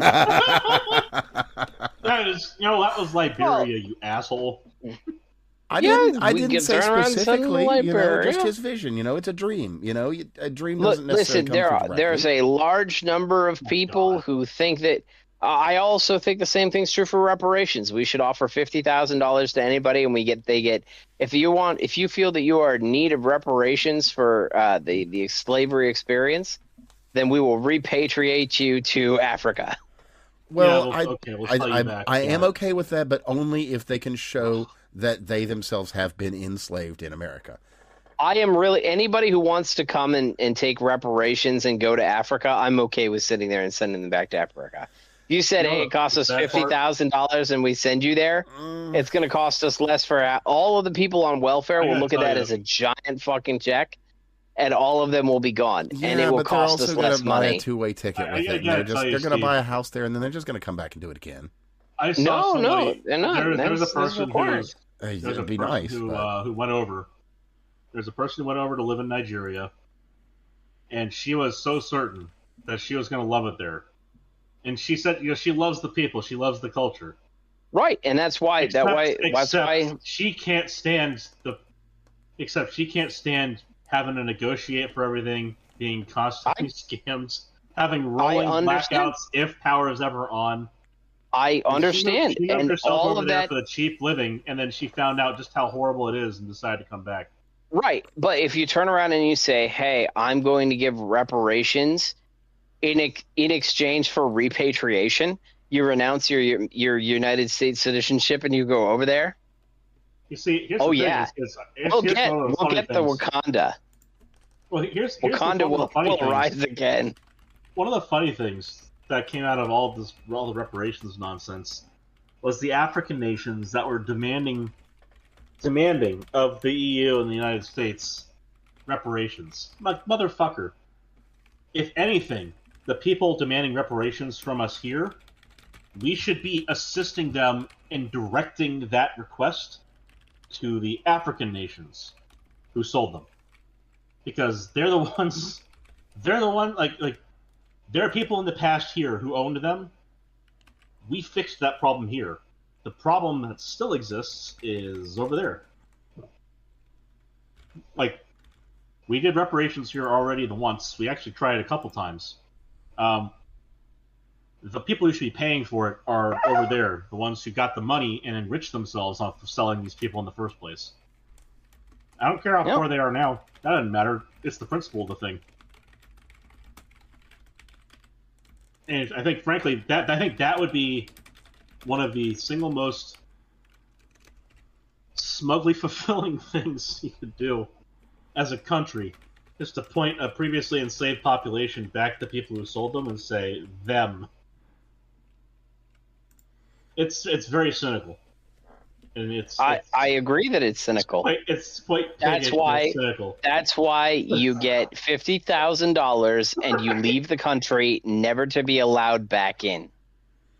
Anybody who's going to take $50,000 and go to a foreign country with it, first off, that would basically let's talk about the population. Let's talk about the population. Hold on. Let's talk about the population that seeks reparations. It's not the majority of the black population. It generally is the poor performers, right? So if you turned around and you said, okay, so let's take a look at IQ. IQ is a really good metric of performance in society. The black population has an average IQ per capita. Here we come. No, this is just straight IQ. This is race and IQ. The black population has an IQ average of about 85. Go on, now, when you turn around and you say, hey, we have a population average IQ of 85, what that actually means is that somewhere around 47%, I think it is, are average. It's actually very close to like well, it's not quite close. It's like just a hair under or just a hair over 50% are average, or fit within that category. And the rest are not, right? Like the rest are below average, certainly below average. About 50% of the population is certainly below average, and about 50% fits into, or like 47% fits into the average population, something like that. If you turned around and you said, hey, I'm going to give you $50,000, but you have to renounce your U.S. citizenship and you get to go back to Africa, right? Like all of those things are great. You know who that's going to appeal to? It's not going to be anybody who's in the average or higher portion of the IQ quotient. That's going to 100% appeal to the below average IQ, which, I am not going to be sad if our black population goes from 12% to 6%, including the people who are in prisons, by the way. We should absolutely include them as an option for reparations because they've been unjustly prosecuted and all that shit. But if like half of the black population decided that they were going to just take it, the entirety, like the negative draw on the United States government as a whole would be massively improved. Something I can't remember what it is. It's like 80% or something like that of all welfare cases are. This is black. a great way of saying per capita without saying per capita. It's not per capita. It's just IQ. No, That's just the way IQ works. It would be a self-screening thing. Those who can sit there and like how many people here can actually calculate the value of $60,000 worth of welfare benefits? I guarantee you most people can't. But if you turn around to these people and said, "Hey, I'm going to give you $50,000 and you're going to go over to Ghana where the average income is like $600 a year," honestly, those people will get like 20 to 40 years at a resort where they can live every single day with all expenses. When you do the math, yes, they would, but they'll actually instead get a Land Rover and a mud hut. Yeah, but if the Land Rover is over in African Ghana, it'll be an African. About that. That's okay. That's okay with me. All right, well, fair enough then. Here's my hook into what you said, Steve. If every single one, if 6% of our population up and left, the bottom 6% of our population up and left, and they went over to Africa, and every single one of them got a friggin' what's that car with 800 horsepower? It's not even street legal in the United States. It's a Diablo. Is that what it is? I can't imagine. The demon name. There's a whole bunch of cars with like more than 800 horsepower that are legal here, so I have no idea. So, yeah, there's one that's not street legal because the engine exceeds whatever fucking requirements. If every single one of them went over there and bought one of those freaking cars, I would be ecstatic for them. They get to live their best life. So, Steve, and I'm not going to consider it a loss. The way we hook into this with what I was saying about reparations is if everything you said happens and then we charge those countries the value of the reparations. No. We should give them money to take the problem away. No. Imagine. That's the reparations that I was saying earlier. No. The countries that took them and sold them. Oh, I see what you're saying. The countries they end up at. Yeah. You're gonna go after the countries that sold them into slavery, and we're gonna take some cool of it with that the money anti-Semitism there, That's a great idea. It's a great idea, Craig. That's it. We can recoup some of those costs from the countries that actually enslave these populations. That's a great idea. Send him an IOU. That's a great idea. Or wait, but if we couldn't collect that money, I'd still be okay with it. I'd be okay with that. I still think the whole entire enterprise idea of it is a little bit absurd. Beyond the world is completely absurd. To be fair, all wishful thinking is absurd, Craig. All wishful thinking is absurd. Well, imagine removing all of the people. Fill one hand with wishes. Yeah. I'm just saying. Well, that's a fun analogy because you can actually do another thing too. You can fill one hand with wishes, and the other with actual online security, and you'll find that they fill up at about the same rate. So where I'm going with that is something really fucking giant. A lot of fun things have been happening. Came out of China. Things have been happening with cybersecurity. So out of China, we have apparently many petabytes of aeronautic data. Like they've got. It's not that many petabytes, but it's enough to dwarf the dolphin porn. Yeah, So the guys that got the thing released Jim's 20 dolphin gigs. porn collection many times over. Oh yeah, but the crew that got this data out, they released 20 gigs of just of a sample set of the data that they've got, and it's incredibly 10 illustrative. Petabytes, by the way. Yeah, is a tremendous amount of data. VX Underground. Scully was trying to download it, figured out that it is way larger than the several terabytes he has. Yeah. Now, keep in mind, Linus of Linus Tech Tips has installed single petabyte installations in several YouTubers' homes as a gimmick. He's done multiple 1 petabyte server builds in his own channel for himself. 10 of those. 10 storinators packed with high capacity drives. Yeah. Would be required to store this data. And the Chinese are not happy about it. They are somewhat peeved. Because again, this is enterprise scale data storage that required a lot of time to collect and exfiltrate. Yeah. This is not a little thing at all. It's not like it's how do I put it? It's like a swimming pool of toothpaste that you're trying to squeeze through the end of a standard toothpaste tube. It takes a while. It's not going to flow as fast as you think it's gonna. Well, much like we while. talked about the DNC hack and the speed Right. with which the data was acquired. Exactly. Yeah, the USB versus Ethernet. Mm-hmm. So we're at the point where the exfiltration did happen. It took a while, but it has happened, and the data is out there if you have the ability to store it. Now, there's things you could. So any inspection of this data set, is going to take a very long time to do. Just by the nature of having 10 fucking petabytes. Now, that said, this isn't all just data. There's actually a program in there, a very, very powerful program, as a matter of fact. To the point, actually, that it's kind of dreamware for everybody in the aeronautics industry. Because this thing is able to, what's the name of this thing? PADJX.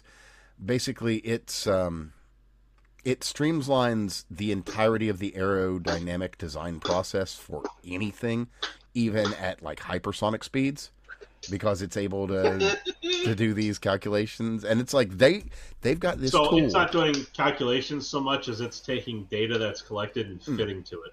Yeah. Which, mind you, does involve calculations, but like it's not doing first principle stuff here. Well, actually, I'll just read from this specific paragraph, which will kind of give you an idea of it. So, however, the Chinese software design delivered dramatic improvements to design with 740 variables, including measurements to reduce flight drag and its radar signature, as well as improving engine thrust while maintaining airflow stability. Quote, traditional global optimization algorithms face the curse of dimensionality problem, wrote the team lead by Huang Jintao from the China Aerodynamics Air Research and Development Center in a peer-reviewed paper. And that paper is what led to this data, if I'm to understand the process correctly. Well, basically. let me help you with some of the thought process behind having that much data to drive this kind of software. There's a trade-off you make between computation and storage at a certain point. When you've optimized everything else out, you have the ability to either store data and come back to it later, or recompute that data and come up with that information again. So 10 petabytes of stored data should tell you something about this. They have spent an awful lot of effort to compile together this data set in a way that is useful and is optimized for the computational task, and that they have pre-computed a significant amount of information. And all they have to do is look up parts of it in order to use it. They still have to do some computation thereafter, but a lot of this information spans multiple scales, so energy scales, velocity scales, etc. You know, when you're talking about from like walking on the ground speed to hypersonic speed, that's a wide ass range. Oh well, actually, I've got an behaviors. excellent portion of this that I can read off that kind of summarizes this nicely. So the tests that the Chinese researchers were solving within this project can be divided into two main groups. One, the development of proprietary solvers for computing aerodynamic characteristics, radar and infrared signatures, and sonic boom for a given parameterized aircraft geometry, enabling fast and efficient execution of hundreds of simulations. and 2, the development of geometry parameterization and parametric optimization algorithms that, given the results produced by the solvers for specific geometries, search for the most optimal aircraft geometry. Which is, why you need that big data set. But still, like that's a powerful tool. Sure. Again, if you can house it, which any government, any big enough business, say Amazon, IBM, etc. Like, if you have a big enough business, and say this, if you've got enough money hanging around, you can buy yourself a decent sized storinator. 10 of them. Say you got 10 small businesses, you're a medium-sized I'll say business. this, Craig. I'll bet you that Lockheed Martin has enough storage. Oh, I'll bet you Boeing does. I bet you Northrop Grumman does. Yeah. Right. Like, so these are the kind of organizations who will, you won't sneeze at the price tag on 10 terabytes of storage space, but they certainly won't shy away from it. Not for something like that. No, sir. The thing is, they're going to have to copy that data and then make sure that they don't. So here's the issue especially with exfiltrating out of a Chinese infrastructure. You got to make sure that they didn't scuttle something in there. Oh, sure, but I mean, even still, like, you got to make sure they don't Stuxnet your ass. Like, you know what I mean? Yeah, true. But I mean, even still, the data's there, and it's good data. Sure. And there's data in there that nobody but the CCP is supposed to have, like about things that maybe don't exist or are in the early stages of development. No, I mean, it sounds like the program is basically, this is one of the things that you find with a lot of engineering calculations, is that we get presented with the entire host of different ways that things get calculated. And in reality, almost all problems boil down to one or two variables. And it's just having a software that it really, like, math is beautiful in that regard. And so ultimately all this program really is doing is saying these are the principal variables of concern. Now, that's a huge value because unless you have a large amount of intuition, which not a lot of engineers do, right? It's a tremendous amount of manpower, high cost, high training manpower to make it happen. But at the same time, if you have an intuitive engineer, they're going to tell you what the two variables of interest are, right? I can tell you right now that, I mentioned that I'm going to try to start a company going after direct inline catalytic converters for crackheads? No. It was hydrogen production. Gotcha. Right.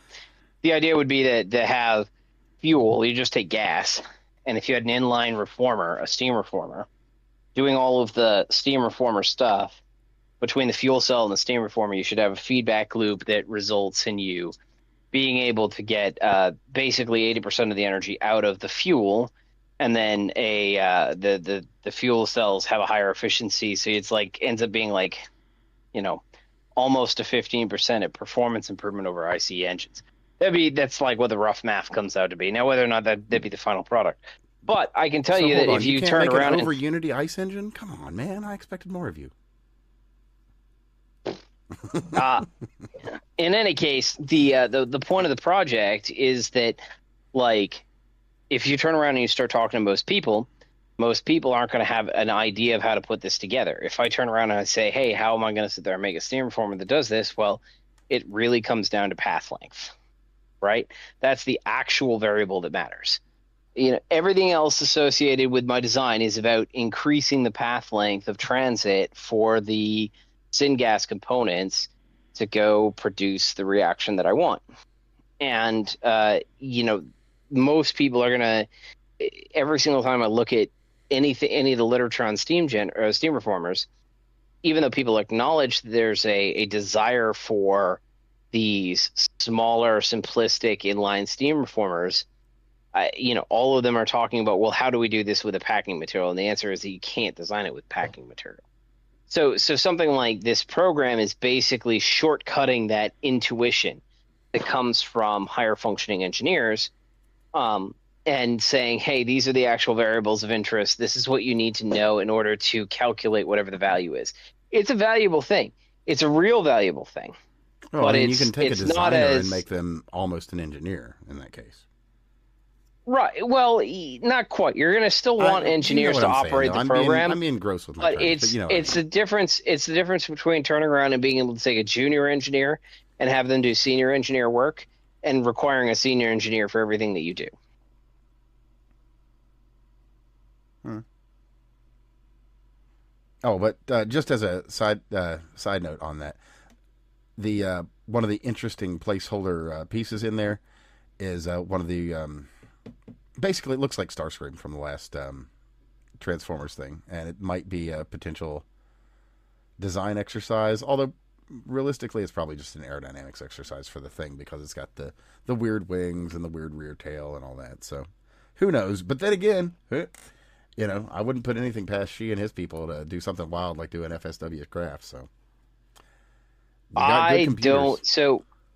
So we're the only ones with a B2.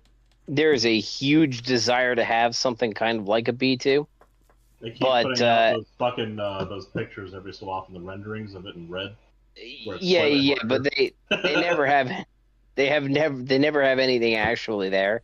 Well, Right, it belies that they have basically a failed intuition on it because the B2, if you wanted to make it better, you'd probably make it smaller, like the 117. Like the idea that just making a larger red B2 is going to make China superior. I appreciate the thought process there, that there was one at least, but it was backwards. Well, Craig, the real question then is: have you seen the flying carrier? Yeah, I watched that Marvel movie.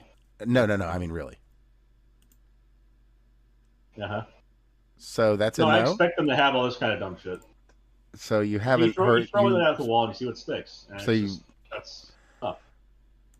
Okay, well, I'll just hop over here, grab a screenshot from the Independent, drop that in the staff chat so you can read over it, and just look at the screenshot from the middle, from the beginning of the thing, because, you know Ace Combat, right? Vaguely. Okay, well, you know how they've got, like, the giant ships that are flying through the air, and, like, Sure. one of those. It is something from a cartoon. Oh, yeah. I mean, and it's apparently the flying carrier thing has been a thought process for a while, and amongst armies, they tried this stuff back in the '60s. They tried this again in the '80s.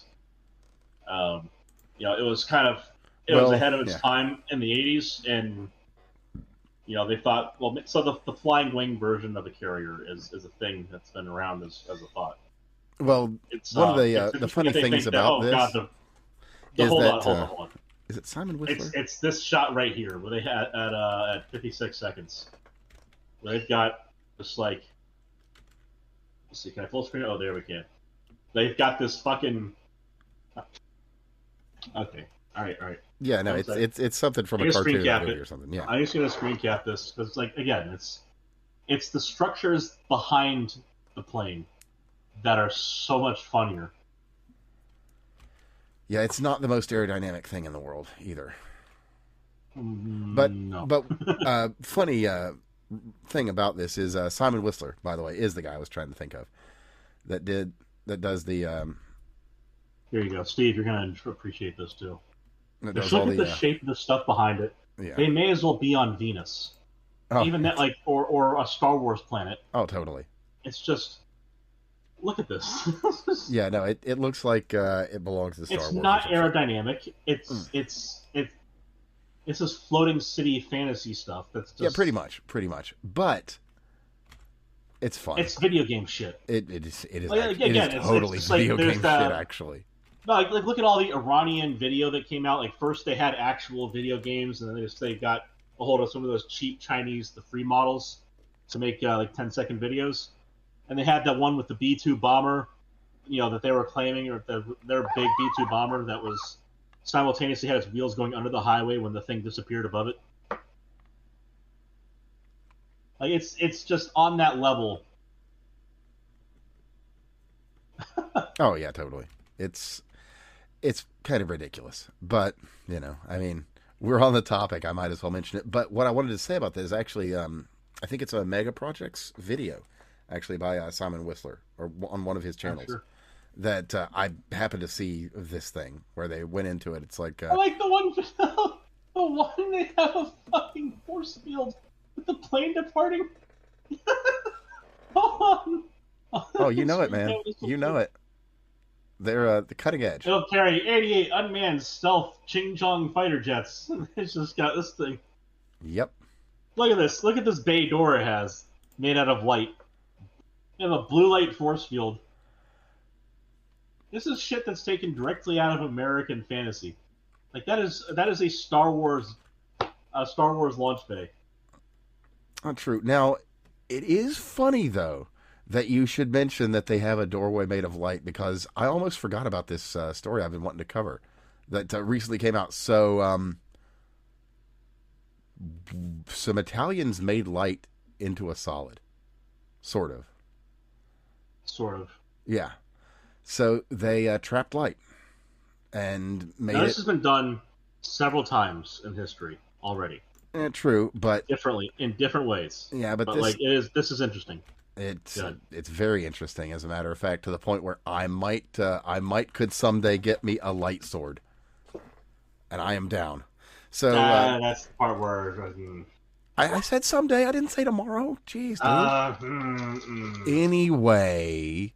So what they did, they made it act like a solid. So let me see here. What they did, they basically set up a set of mirrors and forced that to, hop in between, but then interact with metamaterials and such, which created like hybrid light matter particles, which they call polaritons, and then those things organize themselves in the same way as crystals, basically. Yep. And now, what is a crystal? Because this is important. This is why the act like a solid part is a lot of hem and humming. Well, you're going to have to actually get into the explanations of this stuff. It's well beyond my pay. It's a regular repeating pattern in space or time or space time. Well, the description given here is that it is a quantum light matter. So, this is the difference between just basic basic physics and condensed matter physics, and then going on to other things like amorphous condensed matters, soft matters, macromolecules, etc. When you're just talking about something that's in a crystalline state, that does not imply that it is solid like quartz. That means it has a regular repeating pattern. And unfortunately, the vast majority of us, the only time we deal with something that's crystalline is when it is hard and you can tangibly feel it, and you're like, oh yeah, this is stiff, it's crystalline. No, it's a repeating pattern, and that's it. So when they say they got it into a regular repeating pattern of polaritons, that's cool, but that does not make it a condensed matter solid. No, it's not. It's it's like a quasi-energy matter thing. Right.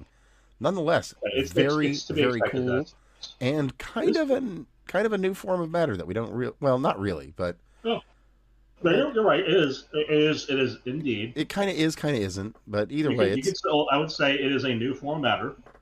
It is not one that's going to be very easy to study, and it's certainly not one that has any uses in the near-term future. Probably not. Although who knows? We might run across, an AI doctor that needs a body. Like a laser beam, that we can make a sword, but. Hey, either we get the AI doctor a body or we get me a laser sword. One or the other. I'll settle for both. I mean, let's be fair here. We're still waiting on a fucking positron brain. Come on, Asimov. Get this shit going. The positronic brain. I want to see this shit happen. Well, and in other pretty wild, but also of things really that cool will news. Never happen. Yeah, well, maybe. So we've got quite nuclear reactive, wouldn't it? It would be. It would be very, very impressive. Very energetic. It would probably glow blue, but not for a fun reason. Well, anyway, I've got something out of. Let me see if I've got. Can you wrap us up by two? I'm trying to get into the good story so we can kind of do that. That's what we're doing, my brother. So, alrighty. Man, I don't have access to the paper, unfortunately. Okay, well, I'll just put a link up to this. So the long and short here is that much as has long been theorized, we are probably in a multi-dimensional lattice framework. I don't know what you'd say, the string theory idea that every Oh, like M theory, which has 11 dimensions, 1 time 10 space. Okay. or more, but yeah, or more or less. Yep. Yeah.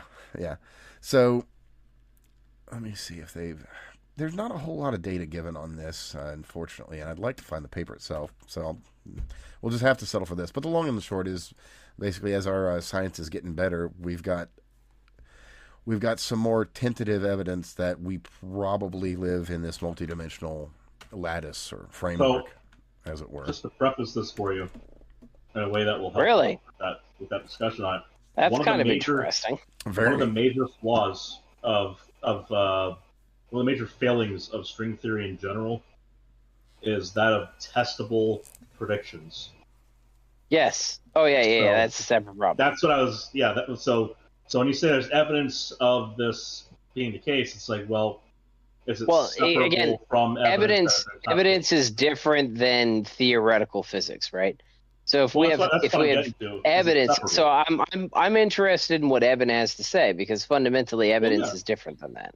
Well, that's what the prefacing here is that that's a problem string theory has, and when we talk about evidence, is it evidence that is then separable from evidence against? Is it falsifiable evidence? From what I've been able to glean from this, it's basically that we don't have quite the technology to answer the questions that we're now starting to genuinely ask. But do we know the technology we could use to answer the question? Because that would also be a step forward. It should be, actually. It's like a fusion thing. It's like we just need to put the time in. Right. From what I can tell, because the weirdness, a lot where we're getting better and better and smaller in our ability to measure. We're seeing gravity leakage and these little. The smaller it gets, the more it falls apart. So a lot of that gravity leakage idea, one of the directions that points to is a graviton, which it would be fundamentally breaking a lot of our physics. Lot of so the idea is that we live in a relatively smooth reality, if you will. Like there's even if we have a Planck length and a Planck area, Planck volume, the granularity of that is meaningless because it's fuzzy at that level. There's not a discrete unit of space so much as there is a minimum volume we can care about.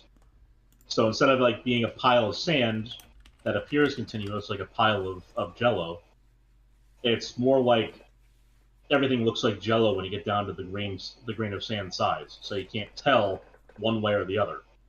Or another great example is fog. It looks like a thing at distance, and then you get into it and you see just all the little dots of water. Right. But you don't see the dots. That's the thing. So the graviton would be like if you saw the dots of water. Yeah. And that's this fundamental distinction, because the Feynman equations, for example, assume that Einstein's representation of reality, the continuous space-time, is in fact continuous.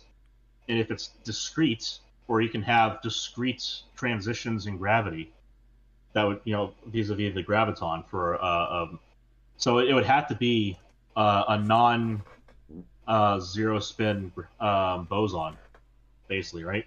So, which I think that's like kind of the defining character. So it would have to be a false scalar. It's like a dot product of two vectors making it, right? So false scalar boson. So it's one of the speculations behind the Higgs boson is that maybe it's not truly a scalar boson, so one value everywhere, but instead like a product of two vectors. But that's new physics that hasn't been explored very much. That's brand new physics. I mean, the Higgs boson is in the timeline of science. The Higgs boson is a fucking baby. So, like, it'd be really cool to see how that goes, because like if they find, because the problem with the graviton as currently framed, if memory serves here, is that it's size. So it's the amount of energy to make it pop out into existence, to see it, or to see its decay products in a detector, its energy, so to speak, its mass, it's so large that we don't have. I guess this goes down that line of thought that we don't have the technology to make that energy density in one place just yet. Like the tera electron volt from the that was proposed in the Tevatron ends up being fulfilled with the LHC, like, or the was in the superconducting super collider that unfortunate abomination. Sorry, abortion. But the LHC, we're going to get to like 14 TeV. That's enough to pop out into existence all kinds of Higgs bosons, as we understand them today. Which we, I don't think we did get a chance to cover this one on the last episode. Antimatter. Made here on Earth. Yeah. You can make antimatter now. No, well, that's what I was going to get to. Antimatter made on Earth, put in a container, and transported on a truck. They've done that. Yeah. They've done that. Yeah, just a few days ago, or just last week or so. No, they already did that before. Oh, had it? They make the multiple super colliders have made antimatter in significant quantities. I mean, not massive quantities, but significant quantities. Yeah, significant for antimatter, and they've transported it in various locations. They've done other labs and other tests outside of these science facilities. Yeah, well, so I believe was it Veritasium who just had a video on this? Yeah, the most expensive material. So they talked about the truck that they used to ship it, and so that was a very good episode. Yeah, it's really neat. I'm going to include it actually because it's just really cool. You should, absolutely. Yeah, the world's it's only really cool the way factory. they make it. I particularly like the part where they're explaining to him how dangerous the one instrument is, and he's just like, it's like, "Yeah, you'd be dead in a few seconds if you went in there." Like, yeah, that's the story of you. But yeah, that was a very good episode. People should definitely watch that. I think it does a very good job of covering antimatter and antimatter production in general, as far as condensed, well, not condensed matter. Actually, no, it's condensed matter, antimatter. So, whole atom antimatter, if you will. And man, it is a crazy process to get there. It is a process, yeah. It is. So, as they said, it is indeed the most expensive material there is on the planet right now. Or antimaterial, but Well, but all antimatter is still matter, in that it falls within the standard model. So to that extent, you could call it matter antimatter. I'm a big fan of doesn't matter. Well, no, it doesn't. Generally. Doesn't matter is in the Beaker's Dozen short stories. Well, anyway, that's the difference between gray goo and blue goo. Who cares? It's goo. It's bad. Yeah, bad goo. Don't want none of that. So let me see here. I've got I've got two good ones to kind of send us out for the night. So out of Idaho, the governor just signed a bill into law that prohibits any government entity from requiring that individuals obtain, maintain, present, or use digital identification. I like it. Note the specificity. Mm-hmm. No, it's a positive step in the right direction. Sure. Well, my exact words are a step in the right direction, but age verification backdoors have to be closed too. And I can't say it any better than that, so I'll just say it again. So yeah, as long as you got these backdoors. I had a friend over shut them tonight, and I was explaining to him about that. The problem with all these feel-good laws, he and his wife were over. I don't know their politics, which is great, because like when we discuss this stuff, we don't start off by saying, "I know you're a Democrat" or "I know you're a Republican." Like, I said, like all these feel-good laws. Like I would love it if it really was just for the children, or just just to get guns. Because we talked about 3D printers, and I mentioned the gun bullshit going on over on the other side of the country. Mm-hmm.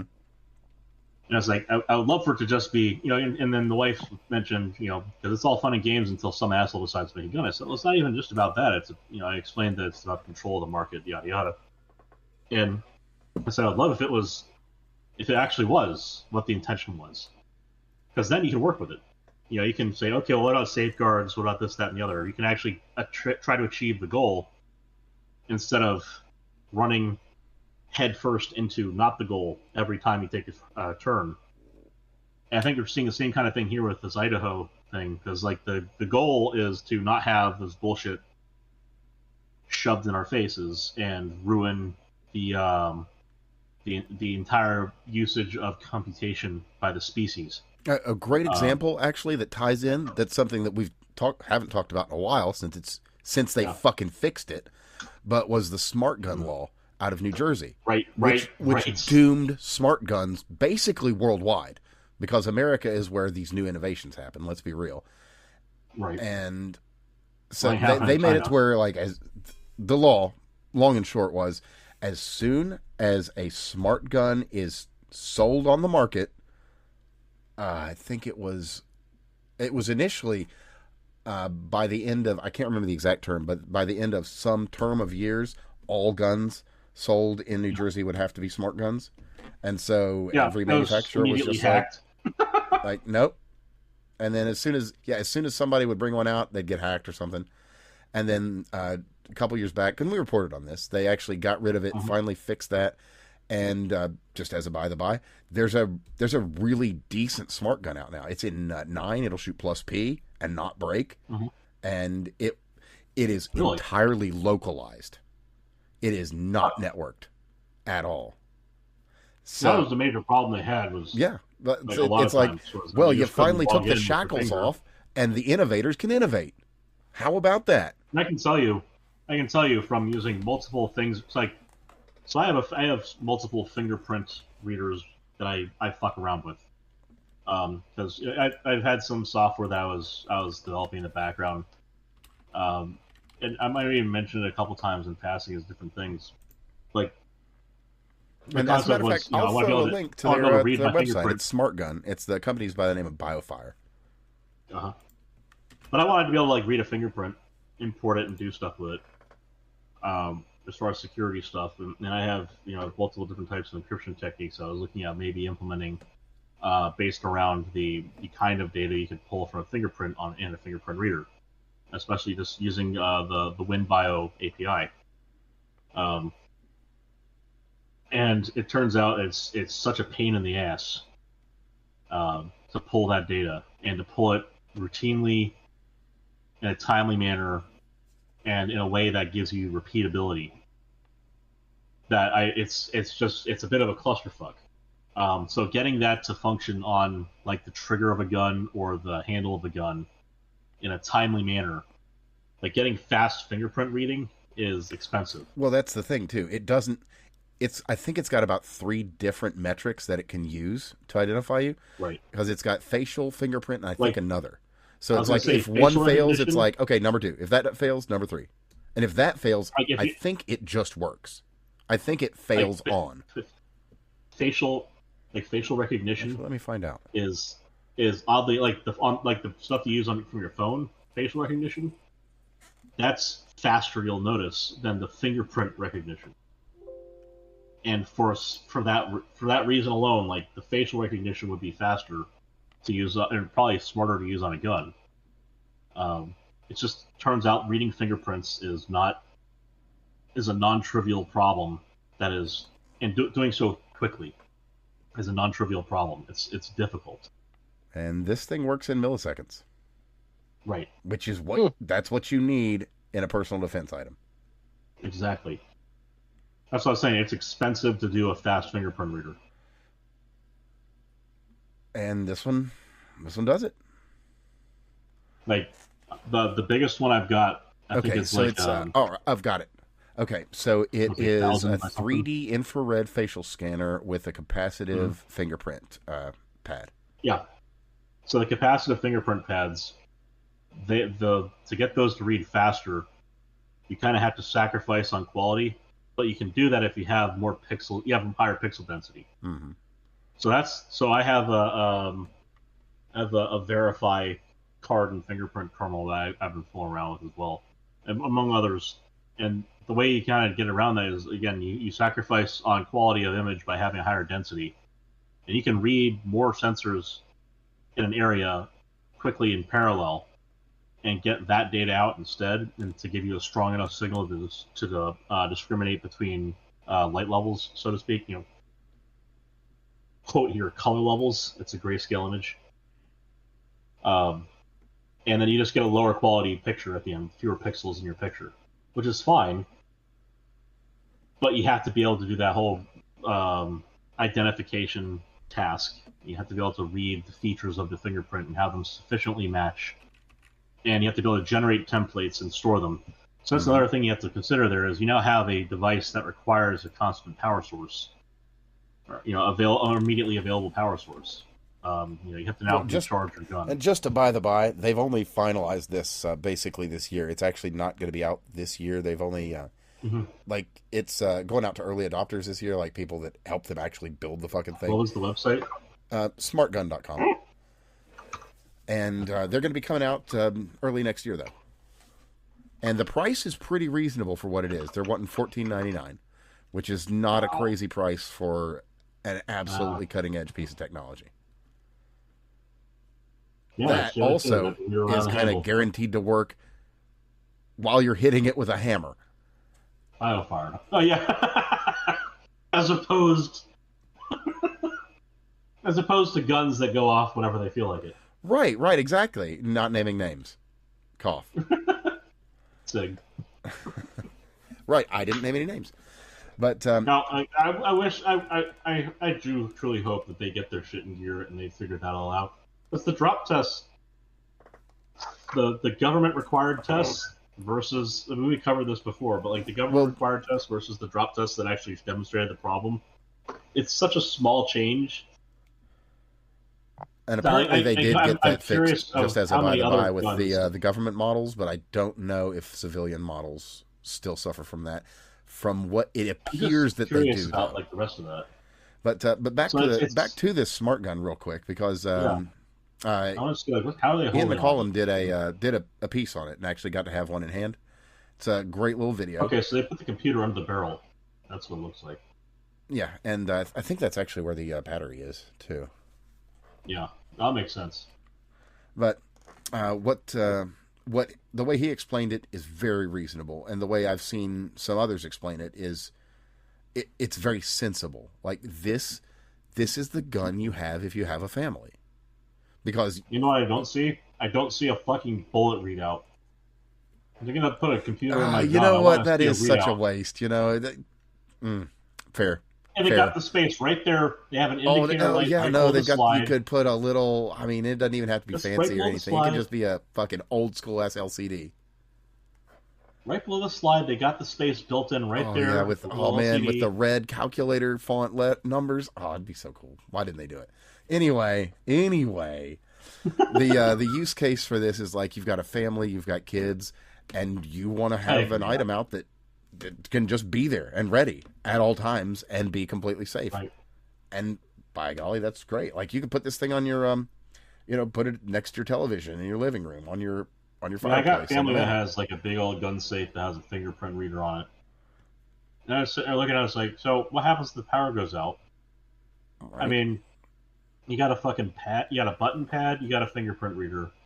Well, to be fair, those usually have a key access, but then you got to go get your key. You got to put the key in, or whatever. If you're storing the key in the same room, then what the hell? Like, there are so many security features that are created that are immediately defeated by convenience and an incomplete understanding of the problem.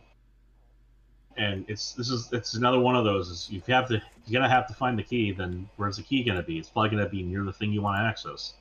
Then why have a key in the first place? Right. Well, it's because you want to make sure that the guns are secure. Okay, well then go to the source of the problem. The problem, say, in a family home is you have children who don't respect guns. And that's the biggest part of it. You're lazy. They were never taught. To the point of not wanting to do that.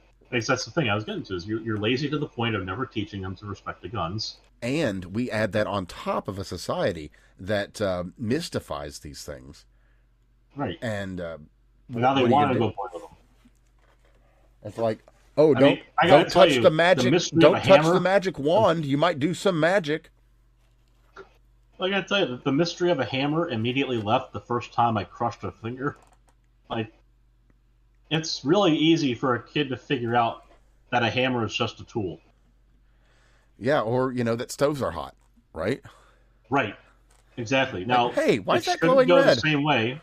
It shouldn't go the same way. You shouldn't have to fire a gun and kill your friend to figure out guns are dangerous. No, you This is shouldn't. what parents are supposed to be for. This is what a competent father is supposed to teach their son, Oh, and or the daughter. worst part is that story is about me. Ah. We'll save that sad tale for another fucking time, though. You should. I miss my best friend, but people do stupid things. That sucks. But that was a long, long time ago, and I've always been very careful with firearms since then, because that's what you do. Mm-hmm. So, anyway, let's close this out with a couple of more good bits of news and kind of call it a night, because we've been here a minute. So, the first one has been kind of going around and does actually need a little bit of clarity, because much like the moonshine, it can sometimes be unclear and then will require some refining. So, out of the U.S. Appeals Court, we got the home distilling ban has been ruled as unconstitutional. But there you go. Yeah. Not every state. It's this was a regional appeals court, right? Yeah, it was an appeals court, which means it was in a circuit. Yeah, which means I think it was like 3 states. I think it affected. I think one of them was Texas. That's like 5th Circuit or something. Anyhow, that is a pretty sizable docket. But it was an appellate court in the 5th Circuit federal appellate out court of New Orleans. Oh, okay. Federal appellate court, so it's circuit court. That means if this is still an issue, it's a 158-year-old law. If it's still an issue, it would, in general, we'd have to see some kind of circuit split, and then SCOTUS would have to say yes or no. And with the SCOTUS we got now, with the justices we got now, I'd love to see that bench rule on this. And just to clarify on that, Texas, Louisiana, and Mississippi are the states covered by the 5th Circuit. Yeah, so Texas, Louisiana, so there's New Orleans. Now, of places to hit with something like this, that's a big, big spot. So that could very well come up as a precedent elsewhere, very easily. And honestly, I look forward to it. That's the thing that's been kind of dumb for a long time. So, yeah, good riddance to bad rubbish. If they could just go ahead and take care of that for us, that'd be helpful. And to close us out tonight, because I've got one more, and this one we've kind of covered before, but there's a bit more of there's an actual fucking program for it now that's been kind of long dormant. So the DOJ is kind of formalizing their efforts to restore rights for nonviolent felons. So they've kind of brought back. It never went away, but it basically kind of. I do like the distinction there with nonviolent felons. Yes, that rules out a lot of people who would otherwise be an issue. Right. So if you're a rage pig or something, you might have some difficulties, but otherwise, sure, you might not. Or I guess since we're late in the show, or if something bad happens with your bowl and you do something stupid, that's as close as I'm getting with that. We're not touching it any more closer than that. Anyway, so the seriously, but out of the DOJ, they're restarting the Federal Firearms Rights Restoration Program, and let me just pull up the justice.gov thing on that so I can actually just include it. So the Federal Firearms Rights Restoration Program basically puts forward a proper systematized procedure to have your rights restored, as well they should be when you've done your time. If you're not a danger to the people and you've done if you've paid all your fines, you've paid your debts to society, you've paid all your fees. Yeah, if you're square, you're square. That's how it ought to be. I think that at that point, if you're a nonviolent felon and it's been the service time plus 10 years, I think that is the best case for the whole restoration of rights thing that I think there could be. Absolutely. I think there's an argument to be made about the 10 years part, either way. But as far as after that, I think that there's no argument really to be had there, because you've done your time, you've paid all your dues, you've waited your extra time. Like, that should be it. Absolutely. You know, And if so, you committed felony manslaughter, for example, if you had a bad trucking accident, that was the one mistake you made, and it fucked your life hard. and you're an American There citizen, should so be a you were point not at which deported you're immediately afterwards. right. There should be a point at which the fucking of your life should no longer be at the hands of everyone else, and only yours only yours to do with. Well, it's like this. If you're safe to release from custody, actually safe, activist judges, fuck you. If you're safe to release from custody and you're safe to live out here, then you should be safe to exercise your rights. It seems simple, but apparently it's not so much. And just to read from this, because this is brand new, just past few days, I'll read from the ffrr.gov website. The next steps. By statute, the Attorney General may grant relief from certain federal firearms restrictions. See U.S. Code 925C. See 18 U.S. Code 925C. The Department is developing a 925C program web-based application for those seeking to restore their federal firearm rights. When reviewing applications, the Department of Justice will balance two key priorities. One, restoring Second Amendment rights to law-abiding Americans. Two, ensuring public safety. And then the initial version of the application will be available online after the final rule is released, which, again, not yet. This is brand new, so it's in the kind of rulemaking stage.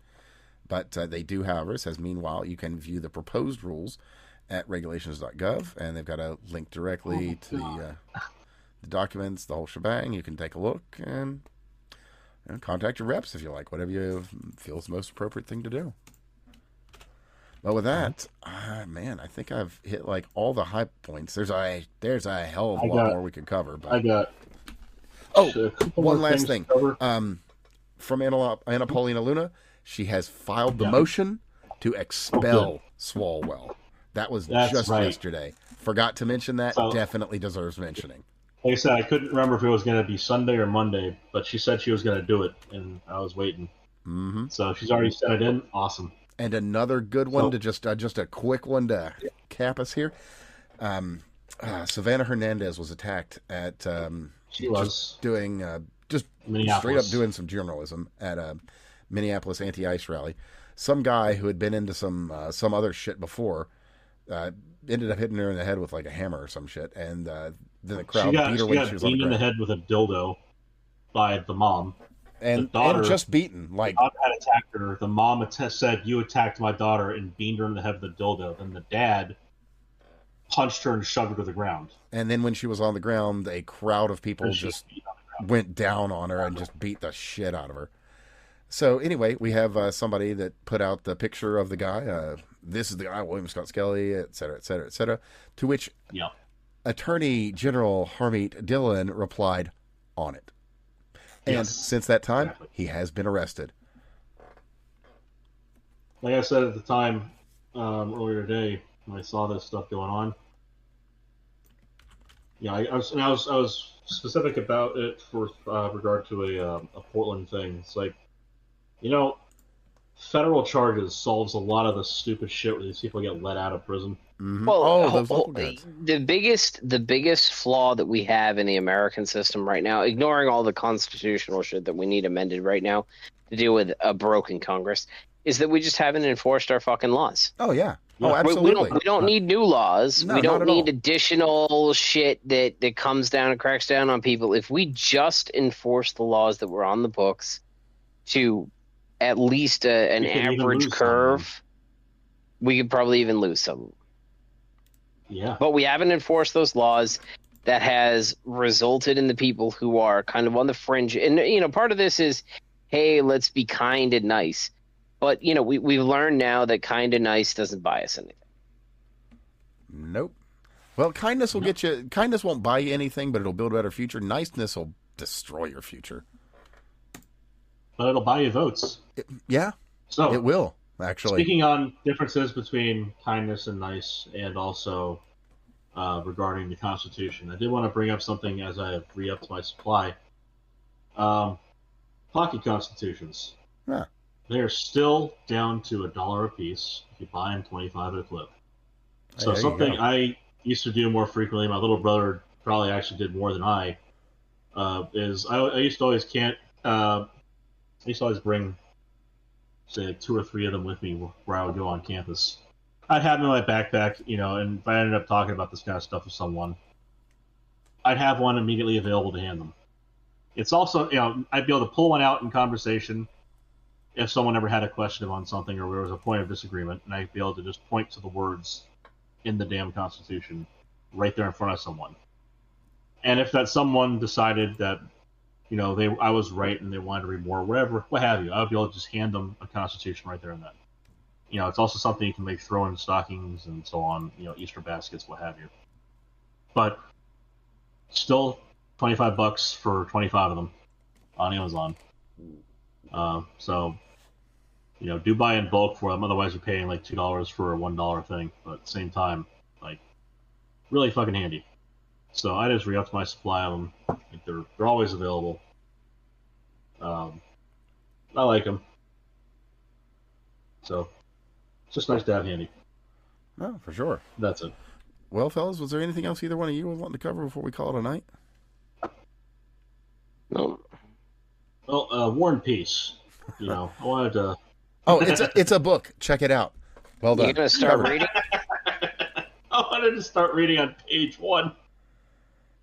It was the greatest of times. It was the worst. Anyway. Here you go. All right. Fellas, thanks for coming along with me. Everybody, thank you all for listening. I think that's actually the Tale of Two Cities. It is, actually. A good catch, by the way. Like, that is kind of obscure. Bravo. But I don't know why, but, well, first off, Dickens is amazing. True. Oh. But I just... Small preview. I am working on a Dickensian setting. That's your next hint as to what the current creative writing project of 11 is. Anyway. So, everybody listening, thank you for doing so. Make sure you share the show everywhere with everyone every time you get the chance. If you're watching right now... We'll even have shorts eventually. Sort of. Well, no, we will. Actually, I think after tonight we should have 2, so it will technically be shorts. And we have one already that is doing very well. So I like it. I liked that one. I had a small hand in helping with it. Yeah, no, that one went pretty useful. That one went real nice indeed. So check that out. You can find that at the Fake Untitled Productions YouTube channel. But beyond that, you can find Steve here at Ratman720. What does real nice mean in terms of numbers? Oh, like almost 1,000. It's just oh, really? Yeah. Yeah. I may have spread it like AIDS in San Francisco underneath Hassan's posts. But that's okay. Well, yeah, I mean, but I think that's okay. I mean, no one's going to be surprised by AIDS spreading around Hassan, so it's fine. But anyway, like I said, you can find me. I'm Evan. Nobody's going to be surprised that Craig spreads AIDS. Actually, that's not true. I will simultaneously be surprised and not surprised if Craig spreads AIDS. Oh, fair. Well, you can find that guy. He is a proud virgin homo. Fuentizian. Understood. Well, anyway, you can find Steve here at Ratman720. I'm Evan at That Fake Guy Dan, and you can find Craig at CraigBob99. As said, share the show with everyone, everywhere, all the time, at least 3 times every day. And, that'll be like having an apple, and it'll keep the doctor breakfast, lunch, and dinner. Exactly. And maybe brunch, if you're feeling it. But with that, everybody, it's been a pleasure. We'll see you again real soon.